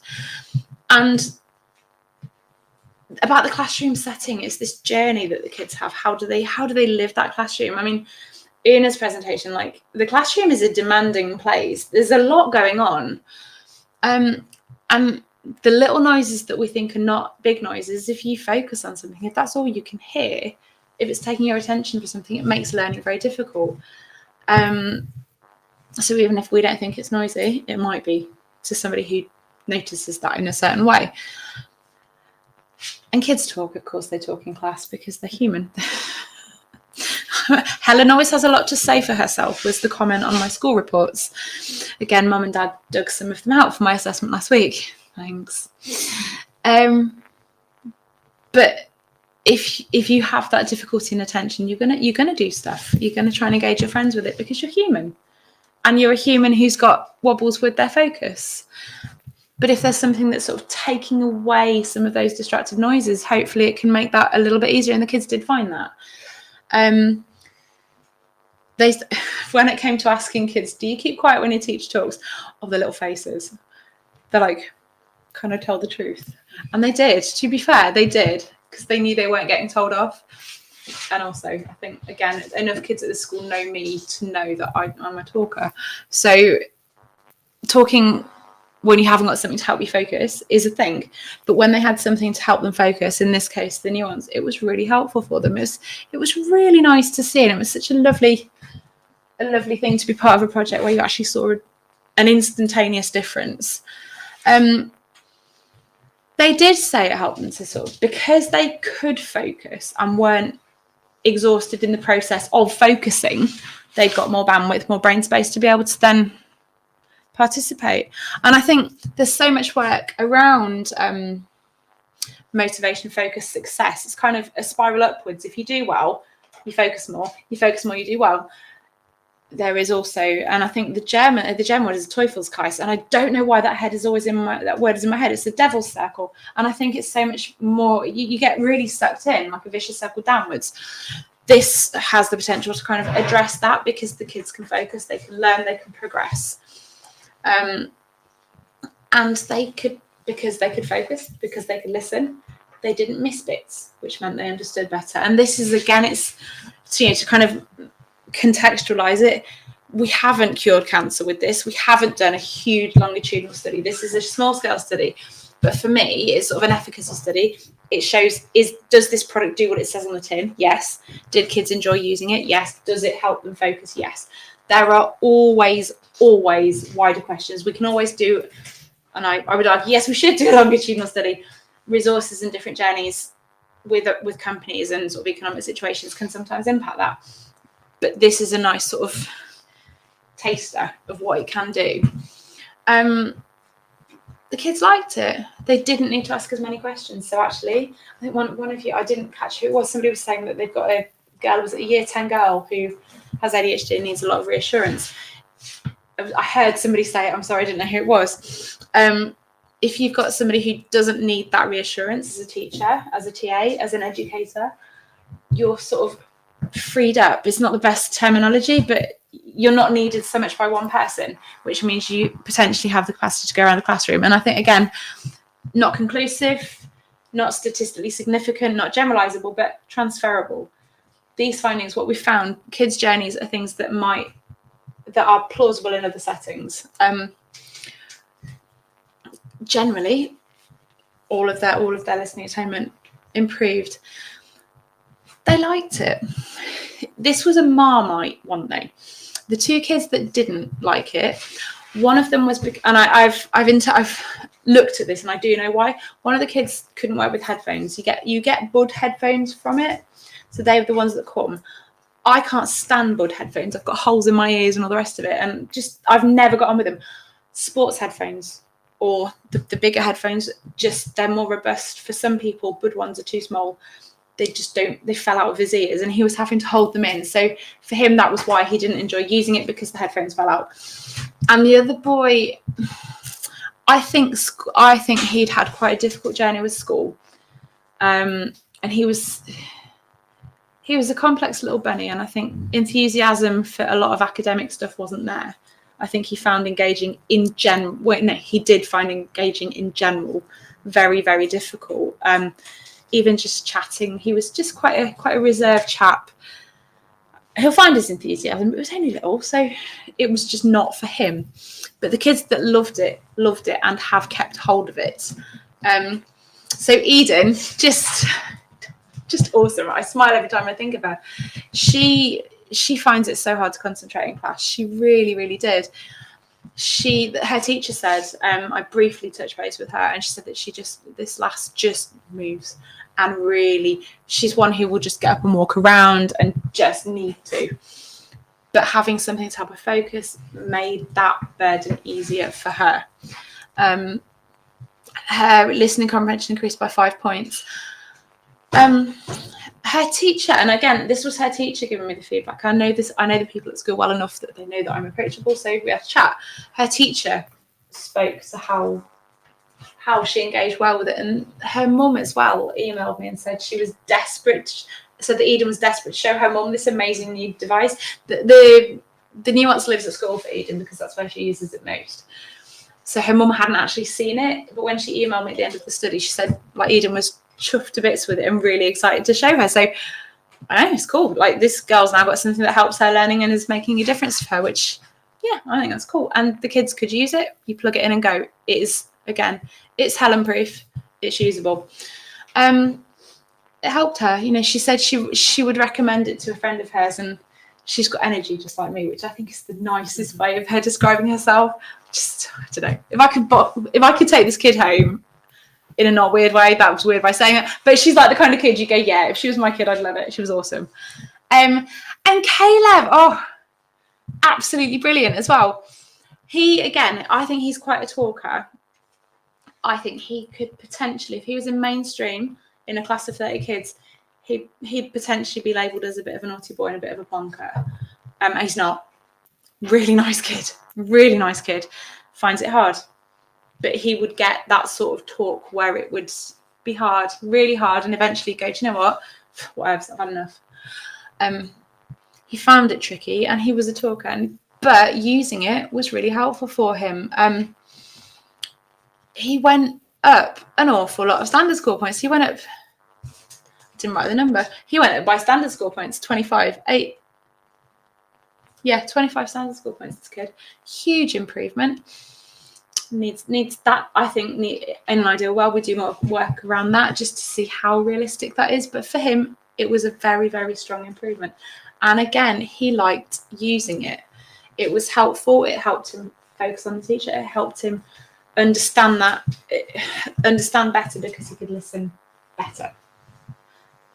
And it was just, he got less distracted. He still wriggled. He was still, you don't take away the wriggle bits, but he was less distracted sort of with listening. So again, with the sort of brief conclusions, the kids showed improvement, and they generally found it easier to focus. At point 4, we can't draw robust conclusions. It would be disingenuous to do so. But as a taster, I think it's really good. It's really clever, straightforward, easy piece of kit to use.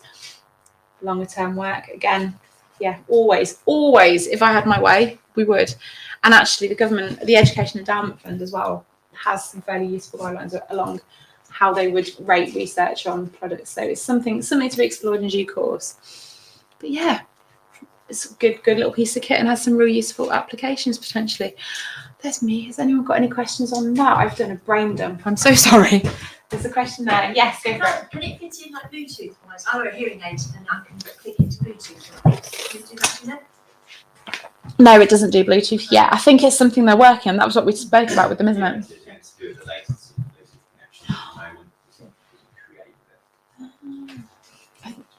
There. Any other questions? Can you use them just as noise reduction? So, for example, they've been listening to the teacher describe, tell them the task, and then when they're actually getting on with it, they keep it in, and it reduces the noise around them. It does reduce the noise. Yes, I think one of the things that the company recommends, if accessible, again, there is a cost implication. They do recommend using noise cancelling headphones, because then you've got the kind of double whammy of noise cancelling and I was just wondering whether it picked up. So if it picks up the teacher's voice, will it pick up the strongest voice in the class? Yeah, it can if do. Everybody's having a little mutter. It can do. And then that would actually be more distracting. Yes, but then in that instance, there's sort of, you can turn it around. So are these charged, Scott? Yeah, you can set it on now. So there's like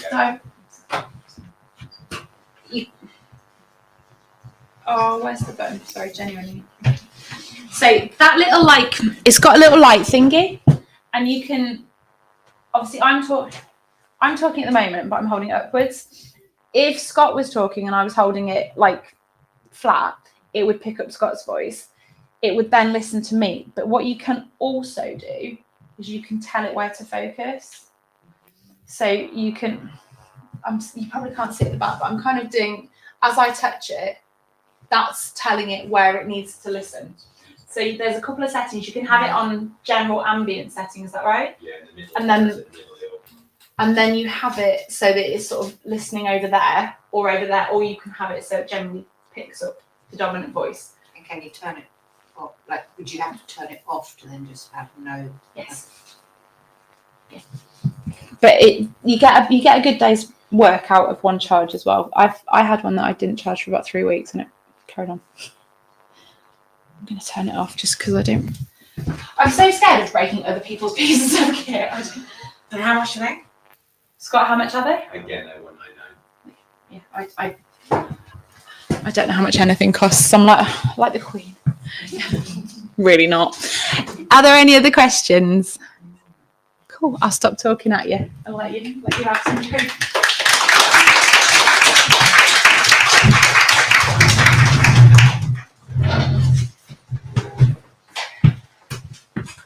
Thanks, Helen. And if people want to have a look, they can look at the Lili and the Nuance in the break, can't they? So we'll come back at 2:30 for our last session. Thanks.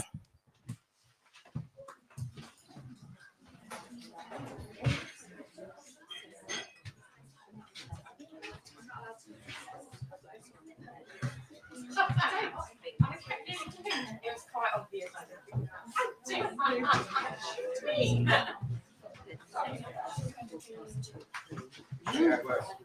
Good on you? Yeah. Okay, right. So it's now on me. It's probably best to take the headset off to start off with, just so you can hear me and then hear the background noise. Yeah, that's right. You can hear the background noise and then put the headset back on again. This is how you see how it amplifies the noise. I won't change the volume I'm speaking at. And now you'll hear me, you should hear me clearer, and that background noise should dissipate it. Yeah. So just it enhances the noise of the speaker. And what it allows me to do on that mode is I can wander around and it will continue to follow me. You'll see that the dominant line follows me around the room. So it gives you as a teacher freedom to walk around the classroom while the students in charge of that, and they're always picking up the main voice. Again, that background noise is increasing. Hopefully you can still hear me clearly. I'm changing my voice in any way, shape or form.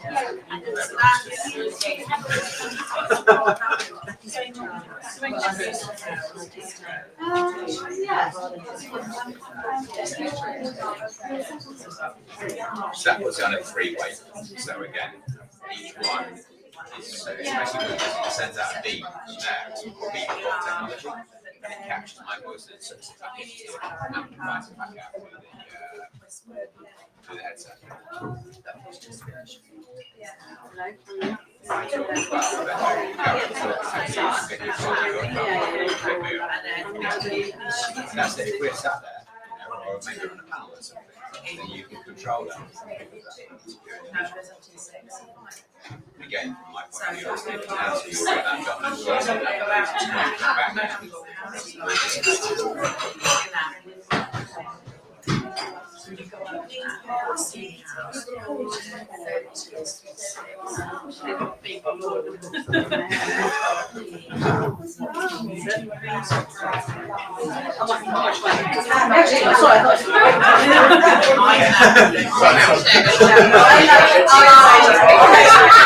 directly on me now. I'm not wearing any mic, there's no connection between me and that. It's just simply that being between now and picking up my conversation. Yeah, and the background noise is gone. It won't have gone completely, but it will completely subdued. So really let much at a lower level.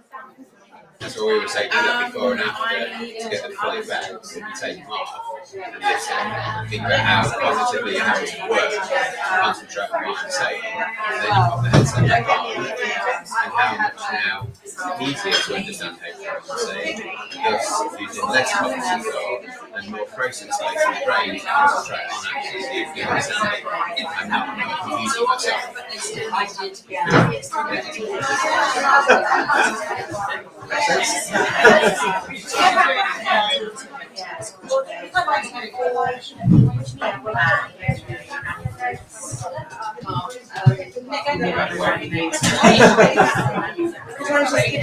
Yeah, by all means, yeah.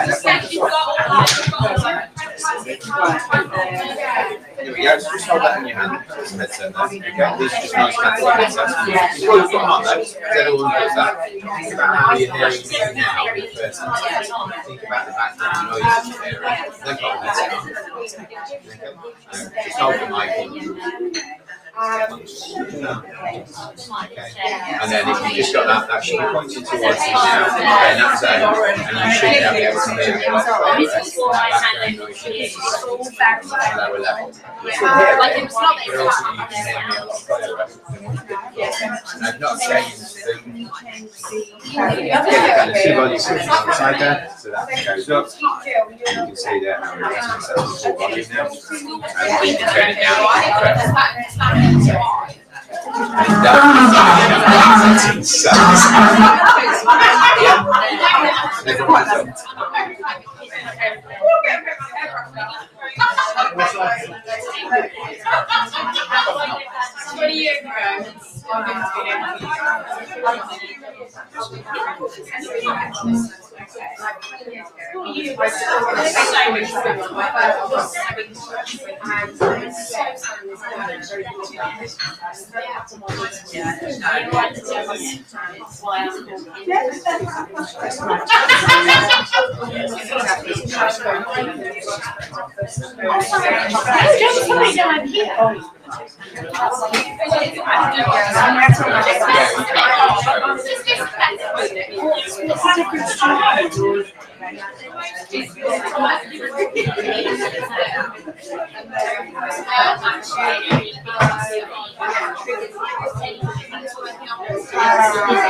You can either stand there, so if you stand here, you can see it fine.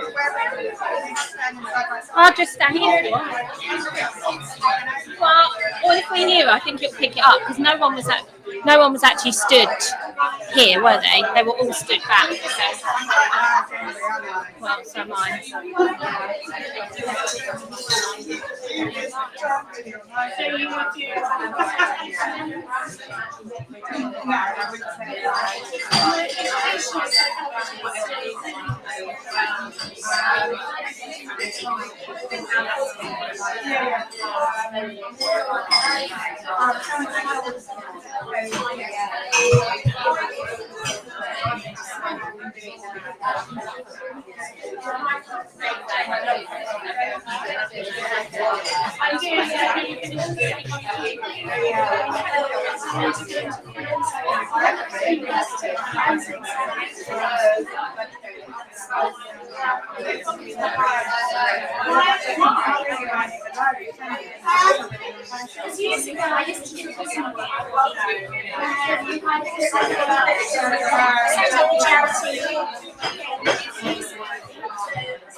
Right, hi everybody. If you could just take your seats, please. I don't know why I'm projecting my voice.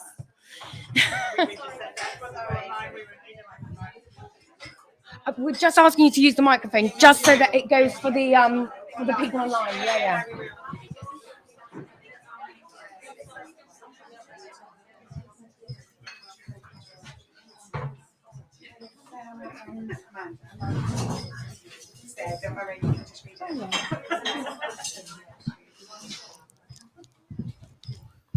Okay, so last talk of the day is Sarah and Amanda.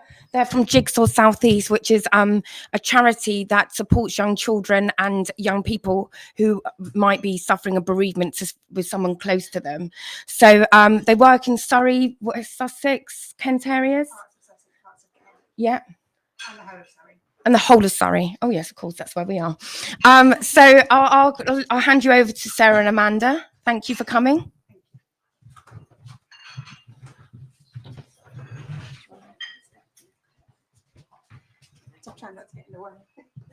We're going to jump between the two, so apologies. So thanks very much for inviting us here this afternoon. We're really pleased to be able to come along and tell you about what we do at Jigsaw South East. Just before we start, a bit of a self-care. The topic we are going to cover this afternoon is sensitive, so it may bring up some difficult feelings and emotions. So if it does, please feel free to kind of pop out should you need to. Or if you want to, at the end, you could speak to myself and Amanda, and we can kind of chat through anything you'd like to at the end. So our introduction, our aims. So we're going to start off by telling you a bit about who we are at Jigsaw South East and our history. We're going to be looking at some theories of grief, how you can help, what we do to help, how to refer into us, and then how to contact us afterwards. So Jigsaw South East was founded in 2012. It was set up as a response to meet local needs, to provide bereavement support for children and families. We wanted to enable young people to meet others in a similar situation to themselves and to work closely with schools and other professionals so that we can offer them the support, advice and guidance they need to support pre-bereaved and bereaved young people and children. Jigsaw South East supports families in Surrey, parts of Sussex and parts of Kent. Okay, on the screen here you'll see some statistics. I'm not going to read them all out to you, but the one that always stands out to me the most is the bottom one here, which is 1 in 29 children will experience a bereavement. So if you think of that in terms of within a school, one child in every classroom will have experienced a bereavement, which is quite a significant number when you narrow it down. I'll give you a moment just to read through the other statistics before we move on.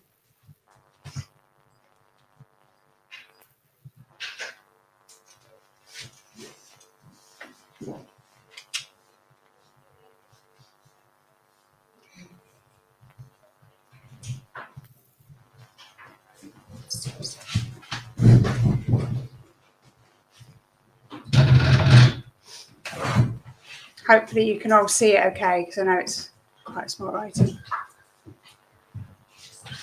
Everybody okay to move on?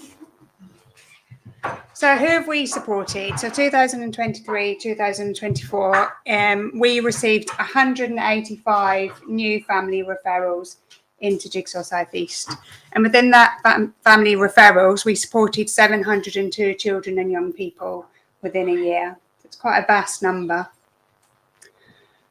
I'm going to read this quote out to you, and then I'm going to give you a second to read it again yourself. So bereavement changes children's view of the world.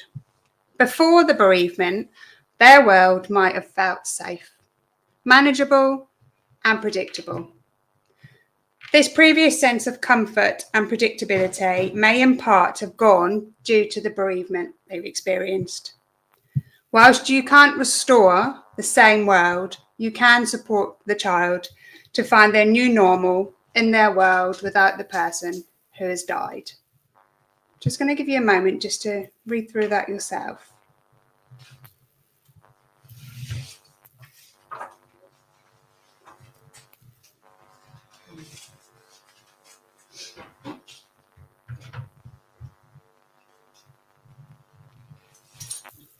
It's quite a significant quote. And what we can take from this is children like, as we know, and in schools, they like security, safety, routine, predictability. And when they experience the loss of a loved one, that essentially leaves, because their world changes, their routine changes, their day-to-day changes, and things in school can change as well.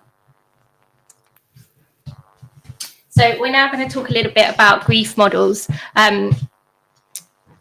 Understanding grief and how it works and the different emotions and feelings we experience. By us having the knowledge, it allows children and young people to understand we can pass on our knowledge. It can help them identify that they're experiencing grief. Often children, young people, when we meet them, don't understand that's what they're feeling. They feel lost. They feel like, why am I so angry, or why am I so sad? And they don't understand that it's linked to either their bereavement or their anticipatory grief of the loved one that is due to die. So this is a standard kind of grief model. Some of you may have seen it. There's 5 stages of grief, if you like. So there's denial, so avoidance, confusion, shock, fear, anger, frustration, irritation, anxiety. So bargaining, feeling overwhelmed, feeling helpless, or showing hostility. There's depression, so struggling to find meaning, reaching out to others, telling their story. And then there's acceptance, exploring options, making new plans and moving on. So this diagram suggests that it's quite a linear process, that you kind of work from 1 and you go through to 5. But actually what we find is that's not the case. Grief will go on, and it will go on and go on and go on. It won't stop. And the process isn't linear. They might jump from 1 to 5 to 3, back to 5 again. And so actually we need to enlighten our children and young people that it's not just going to go away, and that's normal. They need to feel that they're not different, and this is a normal process. This is a newer model. Tonkin's model is, you may have seen it if you've been to any of our presentations online as well. This is the one that we use a lot with our children, our young people. So Tonkin's theory of grief suggests that over time, your grief will stay much the same, but your life will begin to grow around it.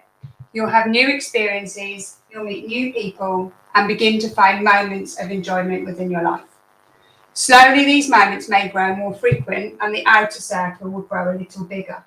So in the top line, you can see the expectation that grief lessens over time. So we've got the big grey circle, it gets slightly smaller, and then it goes really small. Where in reality, we know that's not factual at all. Grief will stay the same, but the life will grow around the grief. So in the bottom line, we've got the grey circle is exactly the same, but the child and young person's experiences into adulthood as well will just grow around that grief. So there may be moments when they don't need any support and they don't need any help, because actually they're doing okay. But it could be 2 or 3 years down the line, and suddenly that grief is really overwhelming again.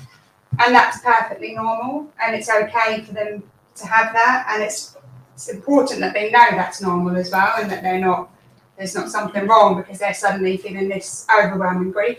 So it's really important in schools as well that door's left open for that support, because just because they seem to be okay and it's been 2 years, it doesn't mean that that's always going to be the case. So it's just being aware of that. So the symptoms of grief have been divided up in this chart into emotional, physical and behavioural. There'll be some symptoms here that you'll read and you'll think, okay, I expected that. There'll be others that you look at and you think, oh, I hadn't associated that with grief. And for us, within schools, a lot of these symptoms will be shown, but there's some that will happen at home that we won't see. So it might be, for example, nightmares and sleep disturbance, a change in their eating patterns. When they go home, they might tell whoever's at home that I've got a tummy ache or I had a headache at school today. So it's just being aware that even though we might not see it at school, it may still be happening outside of school, and having that communication with who that carer is for that child. Something that I wanted to pick up on within the emotional point was the self-consciousness about being different from peers. So I've recently been working with a teenager who had experienced the bereavement. I've supported her through the pre-bereavement and now I'm supporting her through her bereavement. And one thing she said to me was, before the bereavement, no one knew what was going on at home. So school was my safe place. It's where I could go. I could be normal. I had my routine and I could just live life as if I could leave everything that was happening at home at the door. And then bereavement happened, and all of a sudden everyone knew, all the teachers knew, her friends knew, her peers knew, and she felt like she was different. She felt like she stood out, and she found that really challenging. And so for us, it's about communication with that person. What is it they want to experience when they're at school? You know, do they want everyone to know? They might not want to. And is there an understanding that people do know, but they don't talk to that person about it? Or perhaps that young person really wants to talk about it. So it's just been open and having that conversation with those children and young people and not being afraid to kind of broach the topic. And then we're going to move to anticipatory grief, which you may have heard of, you may not have heard of. So anticipatory grief is what somebody would experience when they know a loved one is going to die. It's the beginning of the grief process, and you may see a lot of what Sarah's just mentioned previously in grief symptoms. So even though the person is still here and they may also be okay at the moment, you know, they've got a prognosis of 12 months, but they're living their daily life and they're still going to drop off and pick up and everything else, but actually that child is already anticipating the grief that's about to come. They will have the same feelings as grieving, and we've got here as well the denial, the anger, the bargaining, depression and the acceptance. And again, they can jumble between all of them at any time. It's not a little linear process that they're going to follow. They may be in denial one day and then the next day be in depression. Then the next week they might have accepted that their loved one's going to die, but then the next day they might be bargaining and angry. So it's just, again, being aware if you do come across a child or a young person who has a loved one who is going to die, that they may be beginning the grieving process. Some people will grieve at that point. So when the death actually occurs, you might not see what you think you see in a grieving child or young person. Some people may not grieve at all in the anticipatory grief process, and it just hits them all once the death has happened. And then some people will experience both. So again, there's no linear process that you're going to see. It's just being aware that people are obviously all different, as we know, and affected in very different ways. So how can you support a child or young person in school? Preparation and communication, being aware of their story. So what has been told to them at home, which most of you would probably know anyway. What's the language that's used at home? So if somebody has a terminal illness, what language have they used? If somebody has died, what language has been used at home? Often when people are remembering a loved one that's died as well, that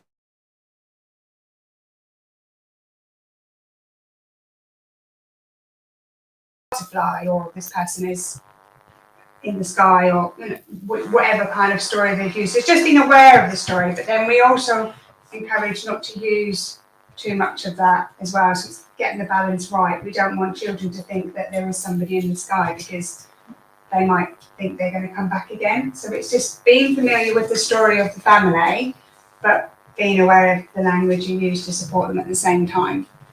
Acknowledge emotions and give them permission to grieve, and ask what would they like. We all assume that we need to help somebody who's grieving. They might not want any help. And also they might have problems in the playground. Actually, the grief is not what's at the forefront of their mind at that time. They've had a problem in the playground that day, something's happened, and that's what they want help with. They don't necessarily need help at that time for the grief that they're going through. So it's also being aware of that as well, that the everyday bothering things are still there, just giving them that space to talk. It might be their chicken nuggets they're worried about and not actually the grief. So just giving them that space. Make allowances where you can for grief affecting behaviours, their concentrations and their ability to manage their academic expectations, which can be difficult, and there's lots of other children as well, but it's just given that time. As we talked about earlier, grief is not a linear process, and for 6 months they may be okay and they might be achieving really well, but then 6 months later they're not. So it's aware that that grief might still be affecting them, and probably is still affecting them. Again, giving them that space to talk, giving them a safe space to go to, giving them a card which allows them to kind of time out card, or primary school quiet corner just being aware that grief is not going to just disappear. And what we find is often when they're transition year, so when they've transitioned from, let's say, year 4 to year 5, and that information is passed over, but it's life, isn't it? We move on, we forget things. That actually, even though they've gone from one year to the next, and the new teacher knows that they experienced the grief last year, that it's not at the forefront of the mind sometimes. It's always trying to be aware that this child has what they've gone through, and that they will still be going through it, even though it might not be in the forefront of everybody else's mind. Allow transitional objects where possible to be brought into school. We encourage, and I'm sure you've seen for like the hearts on the hand, so whoever's doing kind of the adult or the carer at home to do a heart on their hand, and then the child that's coming to do a heart on their hand, which keeps them connected to the heart. But as we also do a lot of big and little, so we'll suggest that the parent or carer at home has like a large teddy bear, and the child or young person has the smaller version of it, so they're exactly the same, and they keep it in their pocket during the day or keep it in their bag. And if they're having a hard time or they need a moment, they can kind of go and look, check it's still there, and then they come back together at the end of the day. We suggest magnets for older children, you know, the little heart crystals you can get as well. Any kind of those transitional objects that they may be using at home, if possible, we would encourage to let them use it in school as well. We know it's not always possible. Offer a safe place and time out. Maintain routines and boundaries while providing everything else. And being sensitive of topics in the curriculum that might trigger emotions, especially things like Father's Day, Mother's Day as well, when you're making cards. But it's not to ignore them, it's to also acknowledge it and ask what the young person would like to do. Because they actually might want to make something in memory, or they might want to make something for somebody else. And don't avoid issues of death and illness. They need to be obviously included in the curriculum. It's the circle of life, isn't it? Would you speak to the child beforehand to just let them know? Yeah, good point. I meant to say that. Yes, definitely. So if you can, and there's going to be something in there that could be triggering, it's great to even speak to the parent or carer at home. This is what we're going to be doing over the next topic, or this is what we're going to be covering tomorrow. And yeah, if you can, let the child or young person know as well, just so they've kind of mentally prepared for what's to come. And they might just need a bit of time out, and they might just need somebody just to check in with them, especially at the end of the day or the next day as well. And then identifying those who may need more support. So obviously there's a child or young person who is directly affected, who is going to need support.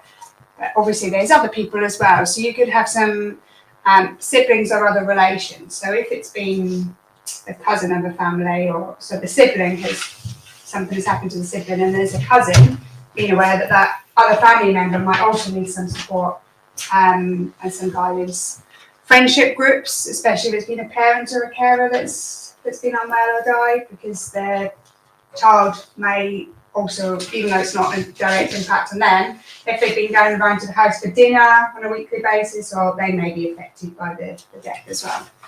Any existing trauma, anybody who has learning difficulties, anybody who has already existing mental health issues, cultures or language barriers, if children and young people don't understand, might have a lot of questions, and then for exams or any tests that might be happening in the classroom, they might need a bit more time, or whatever kind of things you can put in place to help them with that.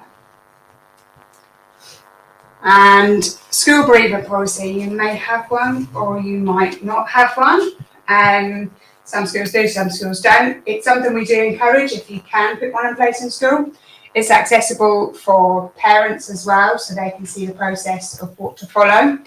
It's guidance and advice for the whole school, so it's not only for the adults to support the children, it's also to support you and yourself within school as well, and all the teaching staff, because if a child has had a significant loved one die, generally they're part of the school community, and it can affect lots of other people as well. So that bereavement policy would help you in supporting all the adults and all the children and the wider school community as well.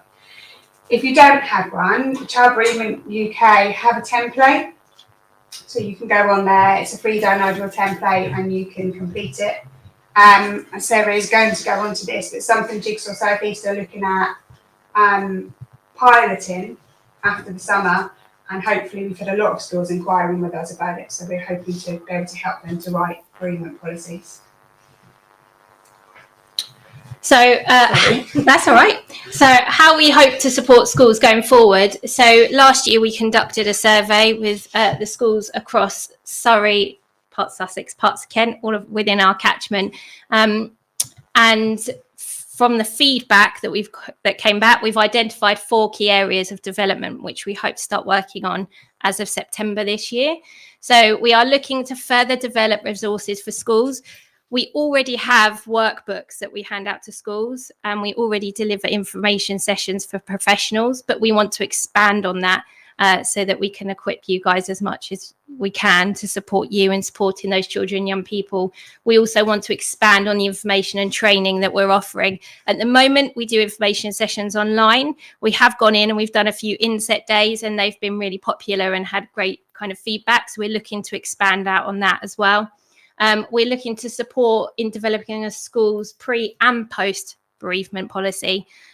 So again, as Amanda's mentioned, we'll be able to come out and support you if you don't have one in creating one. And we're also piloting bereavement groups within schools. So we've had a few schools that have contacted us recently where they've had an increased number of bereavements within the school. And so we're going in and we're running groups for the children within school. So they're amongst their peers in an environment they feel safe in. Sorry, can I just ask, when you said the resources for schools, are those resources that you use with the children? Yeah. So I'm going to tell you a bit about what we do. We've told you a lot about the background of grief, and now this is how we help. So within our pre-bereavement, we have 2 parts to Jigsaw. It's pre-bereavement and bereaved. So both Amanda and I are pre-bereavement support workers. So we support families where there's a loved one with a prognosis of 12 months or less. What will happen is the family will be referred into us. Now that will either come via their own self-referral, or professionals can refer them in as well with their permission. Once we receive the referral, we'll organise an initial phone call to understand a bit more about their situation, to tell them about who we are at Jigsaw South East, make sure we're the right fit for them and their family, and it's the right time for them. We've had occasions where we've had referrals and actually we spoke to the family and they're just not ready for us, and that's okay. We can come back when they are. We will then arrange to do a home visit. So we'll go out, we'll meet with the families. We generally meet with just the adults so that we can have an open and honest conversation without the children in the room. And then we'll create an individual plan for that family about how we can best support them. Within pre-bereavement, we are able to offer one-to-one work for up to 6 weeks with a child or young person. However, what we do try to do is, if they are already working with a professional that has a really strong relationship with them, we will try to support that professional in delivering that one-to-one work. And the reason we do that is we know they have a pending loss coming ahead. And so we don't want to be someone else that comes in and then leaves. So we try to, if possible, to support professionals in delivering that work. If that professional doesn't feel comfortable to do so, or there isn't the right person, then we come in and we can deliver that work. We offer guidance, support and information to the parents. We spend a lot of time talking to the parents, offering them guidance, sending the resources, sometimes just being a listening ear to their worries and their concerns. We can signpost to other agencies and organisations if we feel they need it.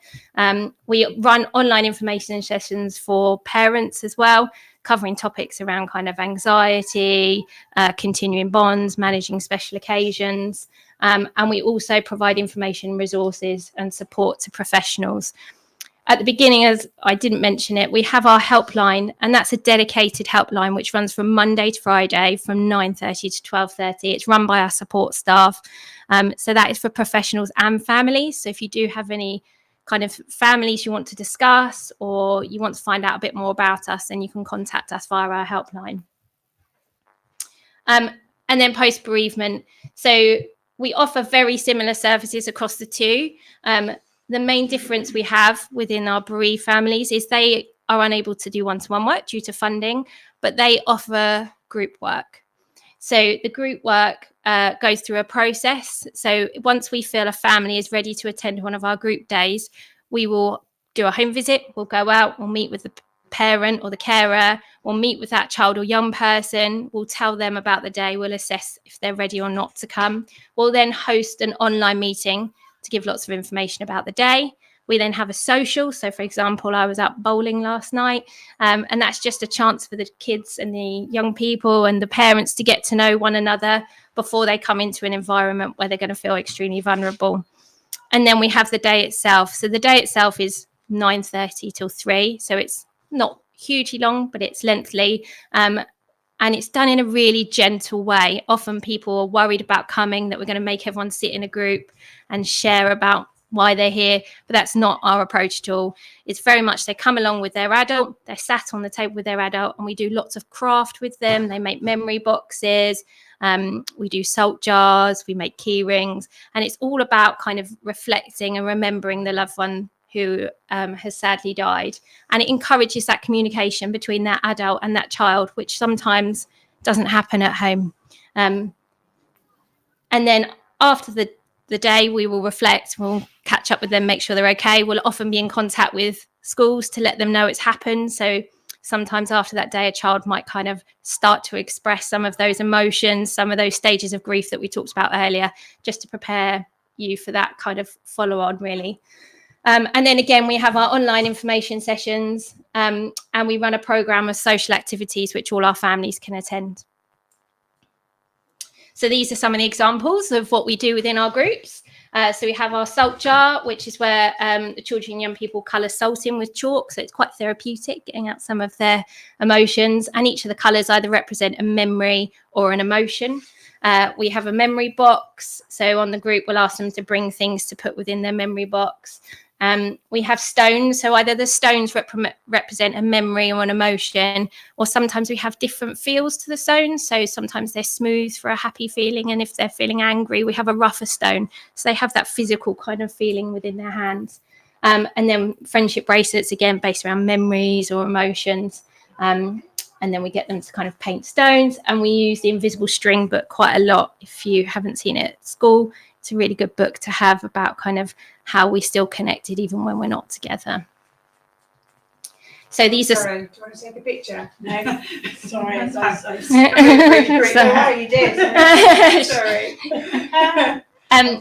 So this is a quote based on family that attended our group. So I felt a bit unsure at first about how the group would impact me and my child, and not knowing if they're ready for the support group, but I feel so positive during and after the group, knowing it was good to see that we're not alone. Can I just ask a quick question? So you know, in the pre-bereavement, you said that you supported the ones like the one-to-ones. Do you do a similar thing in post-bereavement? Not at the moment. We're hoping to be able to, but we haven't. Sorry, supporting the adults that work. Oh yeah, of course. Fine. Sorry, yeah. No. So we can provide. We have workbooks and stuff that we can provide so that you could deliver one-to-one work should you wish. And do you have to? Do you basically contact pre-bereavement and then work through, or no? Fine. You can come at any point. So when they're referred into us as pre-bereavement, they'll be referred to me or Amanda, and we'll remain their support worker through their entire process. So we'll remain with them after the bereavement as well. Equally, you can refer in, and it could be, we have some families who have referred in and it's 12 years after the death occurred. It's just when they feel it's ready for them. And then the next quote was, Jigsaw is amazing. What you are doing is amazing. Thank you. And then finally, well, not finally, final part of this bit, we have a short video that we've recently done. And this is 2 of our young people giving kind of their opinion on what we've done with them.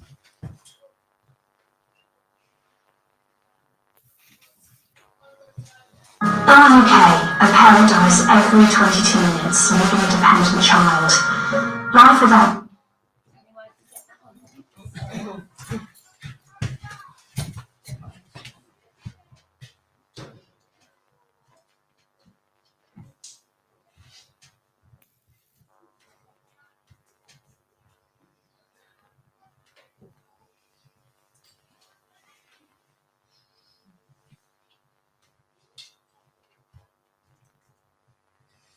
In the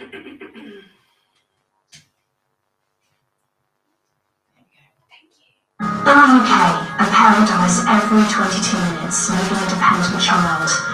Life without that parent can be really tough for children and young people to navigate without the right support. That's why Jigsaw South East exists, to change that outcome. We're a very small independent charity, and we believe passionately that no child should face bereavement alone. Each year we support over 500 families across Surrey, Sussex and West Kent who are facing the death of a loved one or have been bereaved. I first started coming to Jigsaw because I had bad troubles with my dad who passed away. It was really, really helpful. It was very, very difficult. It was really hard when I went to school because obviously my friends would be asking if I was alright, and I found that question was really, really hard. I've never lost someone like very, very important to me. I came to Jigsaw around 2 years ago, and I came because my dad died of cancer. I didn't actually understand it at the time. I felt very sad because obviously I spent a lot of time with him. He was very sporty and he loved football, and he was very funny and kind and caring. At first when I joined, I was very shy, so obviously I didn't know anyone. And during the activities, I think that was when I started actually being able to be more confident when I was able to actually speak. Jigsaw means a lot to me, and it's been very helpful. It's helped us with such a hard time. And having that safe space to go to is very important, and you can speak to someone, you can ask for help, you can let people know how you're feeling or how you're feeling with it. I'm doing much better in my grief journey. I was quite at the bottom, so I wasn't really asking people for help. And then obviously went to Jigsaw, and it went even higher because I was able to find the right people to talk to.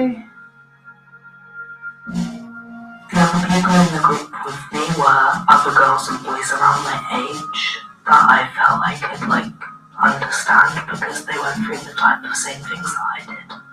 My favourite activity was when we were just doing the memory boxes in general, because I found it really fun and nice to put all of the things inside it that reminded me of my dad. It helped me a lot because it helped me talk to other people that may have gone through the same things as I did. Our support is tailored to the needs of each family and is delivered by our highly skilled team.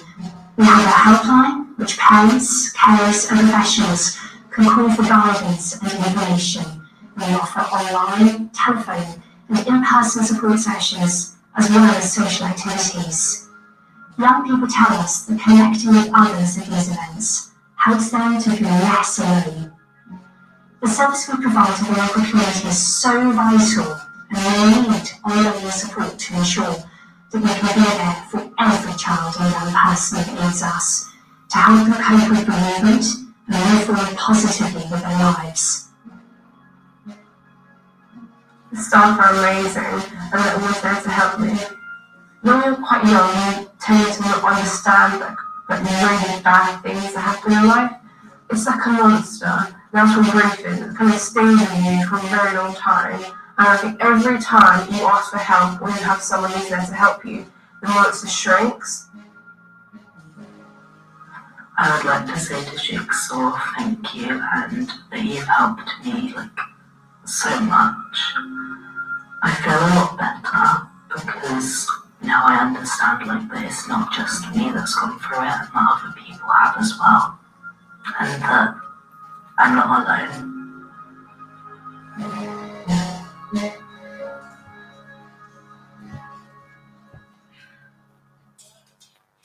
Hopefully you can hear that okay, and it's a little bit of an insight into what we do, and as much as it's really sad and it's really upsetting. Don't risk losing the photos and videos from your phone. This innovative device may... For these young people, it really makes a difference in their story, and it does really help them. And it's not going to take it away, but we're just giving them that opportunity to express how they're feeling and build memories. So even though their loved one's not here anymore, they can continue those bonds and they can continue those memories. We as a charity, we really want to encourage them to be able to do that. And we do a lot of that with schools as well, to try and encourage kind of continuing those bonds with that loved one in school, especially if they're having any emotional support in school or any counselling. That's where Hi, I'm Tyler Slay, co-founder of 24 Home Care, as well as Chief Operating Officer, and I'm excited today to do an undercover owner experience with one of our caregivers on the Senior Care Division, and then also one of our caregivers on the Disability Services Division. So, as support workers, we're actually all around Surrey, really. We're kind of be all remote based. Do you go as far down as Sussex, Burgess Hill? Don't quite reach Burgess Hill, do we? It's just on there, just before we start. Just on the cusp of where we finish. But if we ever had a phone call from somebody, we wouldn't just say, we don't cover your area, sorry. Obviously, we can't, for funding reasons, kind of get involved with that support. We would definitely send support, we'll send in resources we've got, we'll signpost to anybody else that can support you. We would never ever just say, oh no, sorry, we can't help you, you're not in our area, because we get a lot of people ringing that we don't quite cover. But yeah, Burgess Hill's kind of just out of where we are, isn't it? Yeah, unfortunately. So are you just local, or is it a national? Is Jigsaw national? It's just a local charity. Yeah, Not yet. Not yet. No, no, we're just very small. We cover quite a large area for how small we are. There's 6 support workers, so we can't go too far. So our social events, as Sarah mentioned earlier, we run social events through the year. We've got one coming up on Saturday, which is fully booked, which is amazing. And it's just, if you all know, you might not all be familiar with it, but near Red Hill, we've got Priory Farm. And in Priory Farm, we've got Discovery Land Walk, which has been going for quite a long time. So we're going there. So we're just meeting there, and as support workers, so I'm going Saturday, I'll meet the families arriving. They go off and do their walk, do their own thing, and then I'll kind of meet them at the end for their packed lunch, but just to instigate conversations between them. So I'm not really there to do anything, I'm just kind of bringing them together. So that's one example of what we do. And then in a few weeks' time, we've also got Air Hop in Guildford. So they kindly give us the whole place. We've got 100 people going to that one.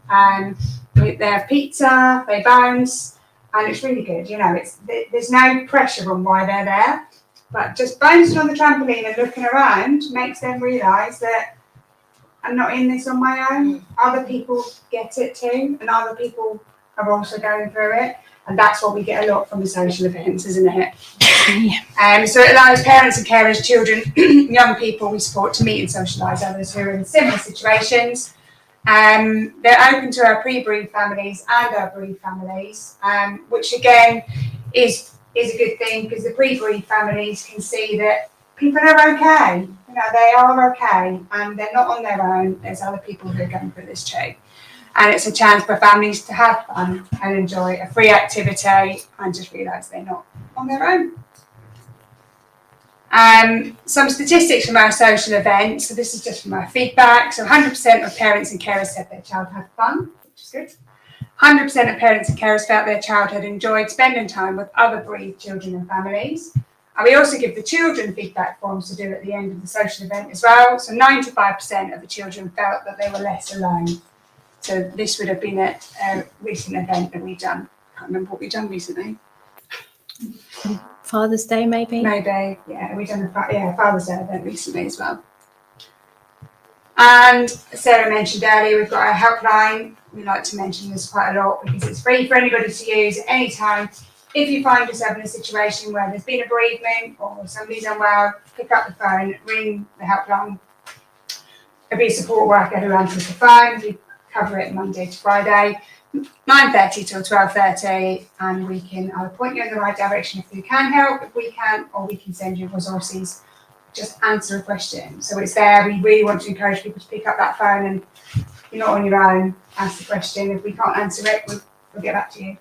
Or even if you just want a listening ear, because we understand for you as staff and dealing with this, it's hard and it takes its toll. So sometimes just picking up the phone, talking to someone that you have no connection with, is helpful for you as well. Do you have, you were talking at the beginning about this idea of children feeling very secure and then their world falls apart. Yeah.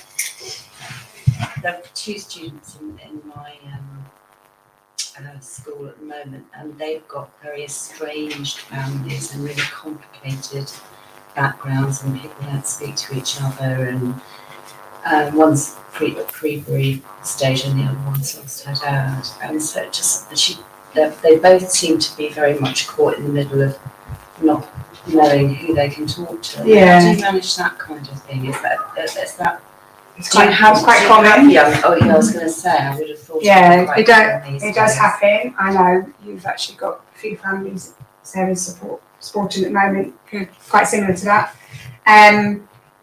In school, encourage them to talk, because actually sometimes they're not allowed to express how they're feeling almost because of the difficulties in the family, or they're not. It's expected that it won't bother them because they haven't seen them for 4 years, or. But actually it will, and they need that space. And sometimes if they can offload to you and you're able to then somehow speak to the parent or carer, not necessarily about what they've shared with you, but maybe that how their emotions are, or they are being a little bit affected, it can work to kind of let the parent or carer see that maybe they do need help, but it also can go the opposite way. And they're just, some people are just not open to any support. And that's when I think if schools can be that kind of listen and support, really, because I also understand that the parent or carer might want them to have no support in school as well, which makes it really difficult, and that's really difficult to manage, really, isn't it? Yeah, and I think for us, we just continue that open conversation. So one of the first things we'll ask the family is for us to be able to have permission to speak to the other professionals that's involved with them. And I think if their family can't communicate, we can do the best to communicate amongst ourselves to make sure that we're trying to cover as much of the bases as we can. And also we have to remember that they're adults are grieving and they're working through that process as well. And so actually we also need to work a bit on their timeline as well and kind of go, okay, we're not ready yet. Just building on that, I was going to ask your opinion on how important you felt it was for parents, if they know that one of them is unwell, to share that ahead of time. Just a few years back, I had parents, they refused to talk to their children, but every teacher knew, and we basically had to live with that for a year. The parent died, the 2 kids fell apart, and we just felt awful. Like, it's really difficult, isn't it? Because it's very personal to that family, and we come across this a lot in pre-bereavement. So it takes a while sometimes for the family to process.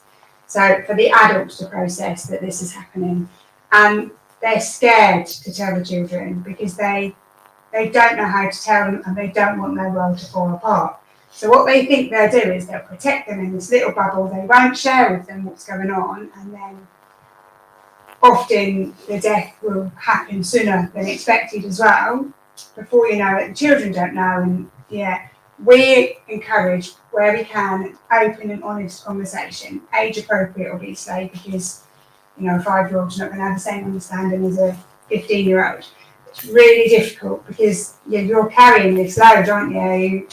You're containing what you know, but you can't support the children because they don't know. Difficulties as well if you've got a diagnosis, you go through those stages too. You go through denial, you go through acceptance. So depending on where you are in that stage too, you're probably not able to exactly deal with Sorry, I'm really sorry to interrupt, but time.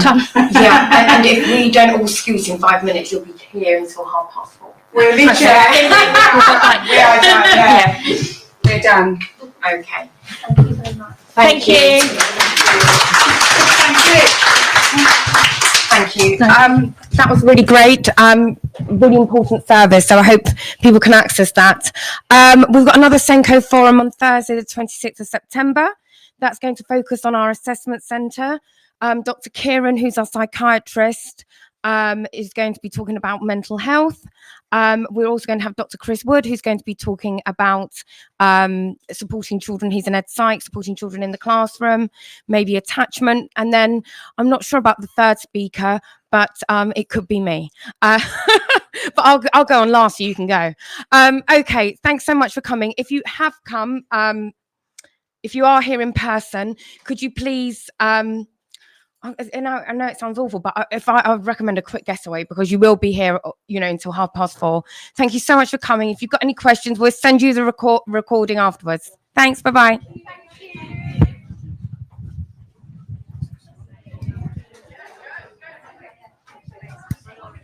Sophie, can you stop the recording?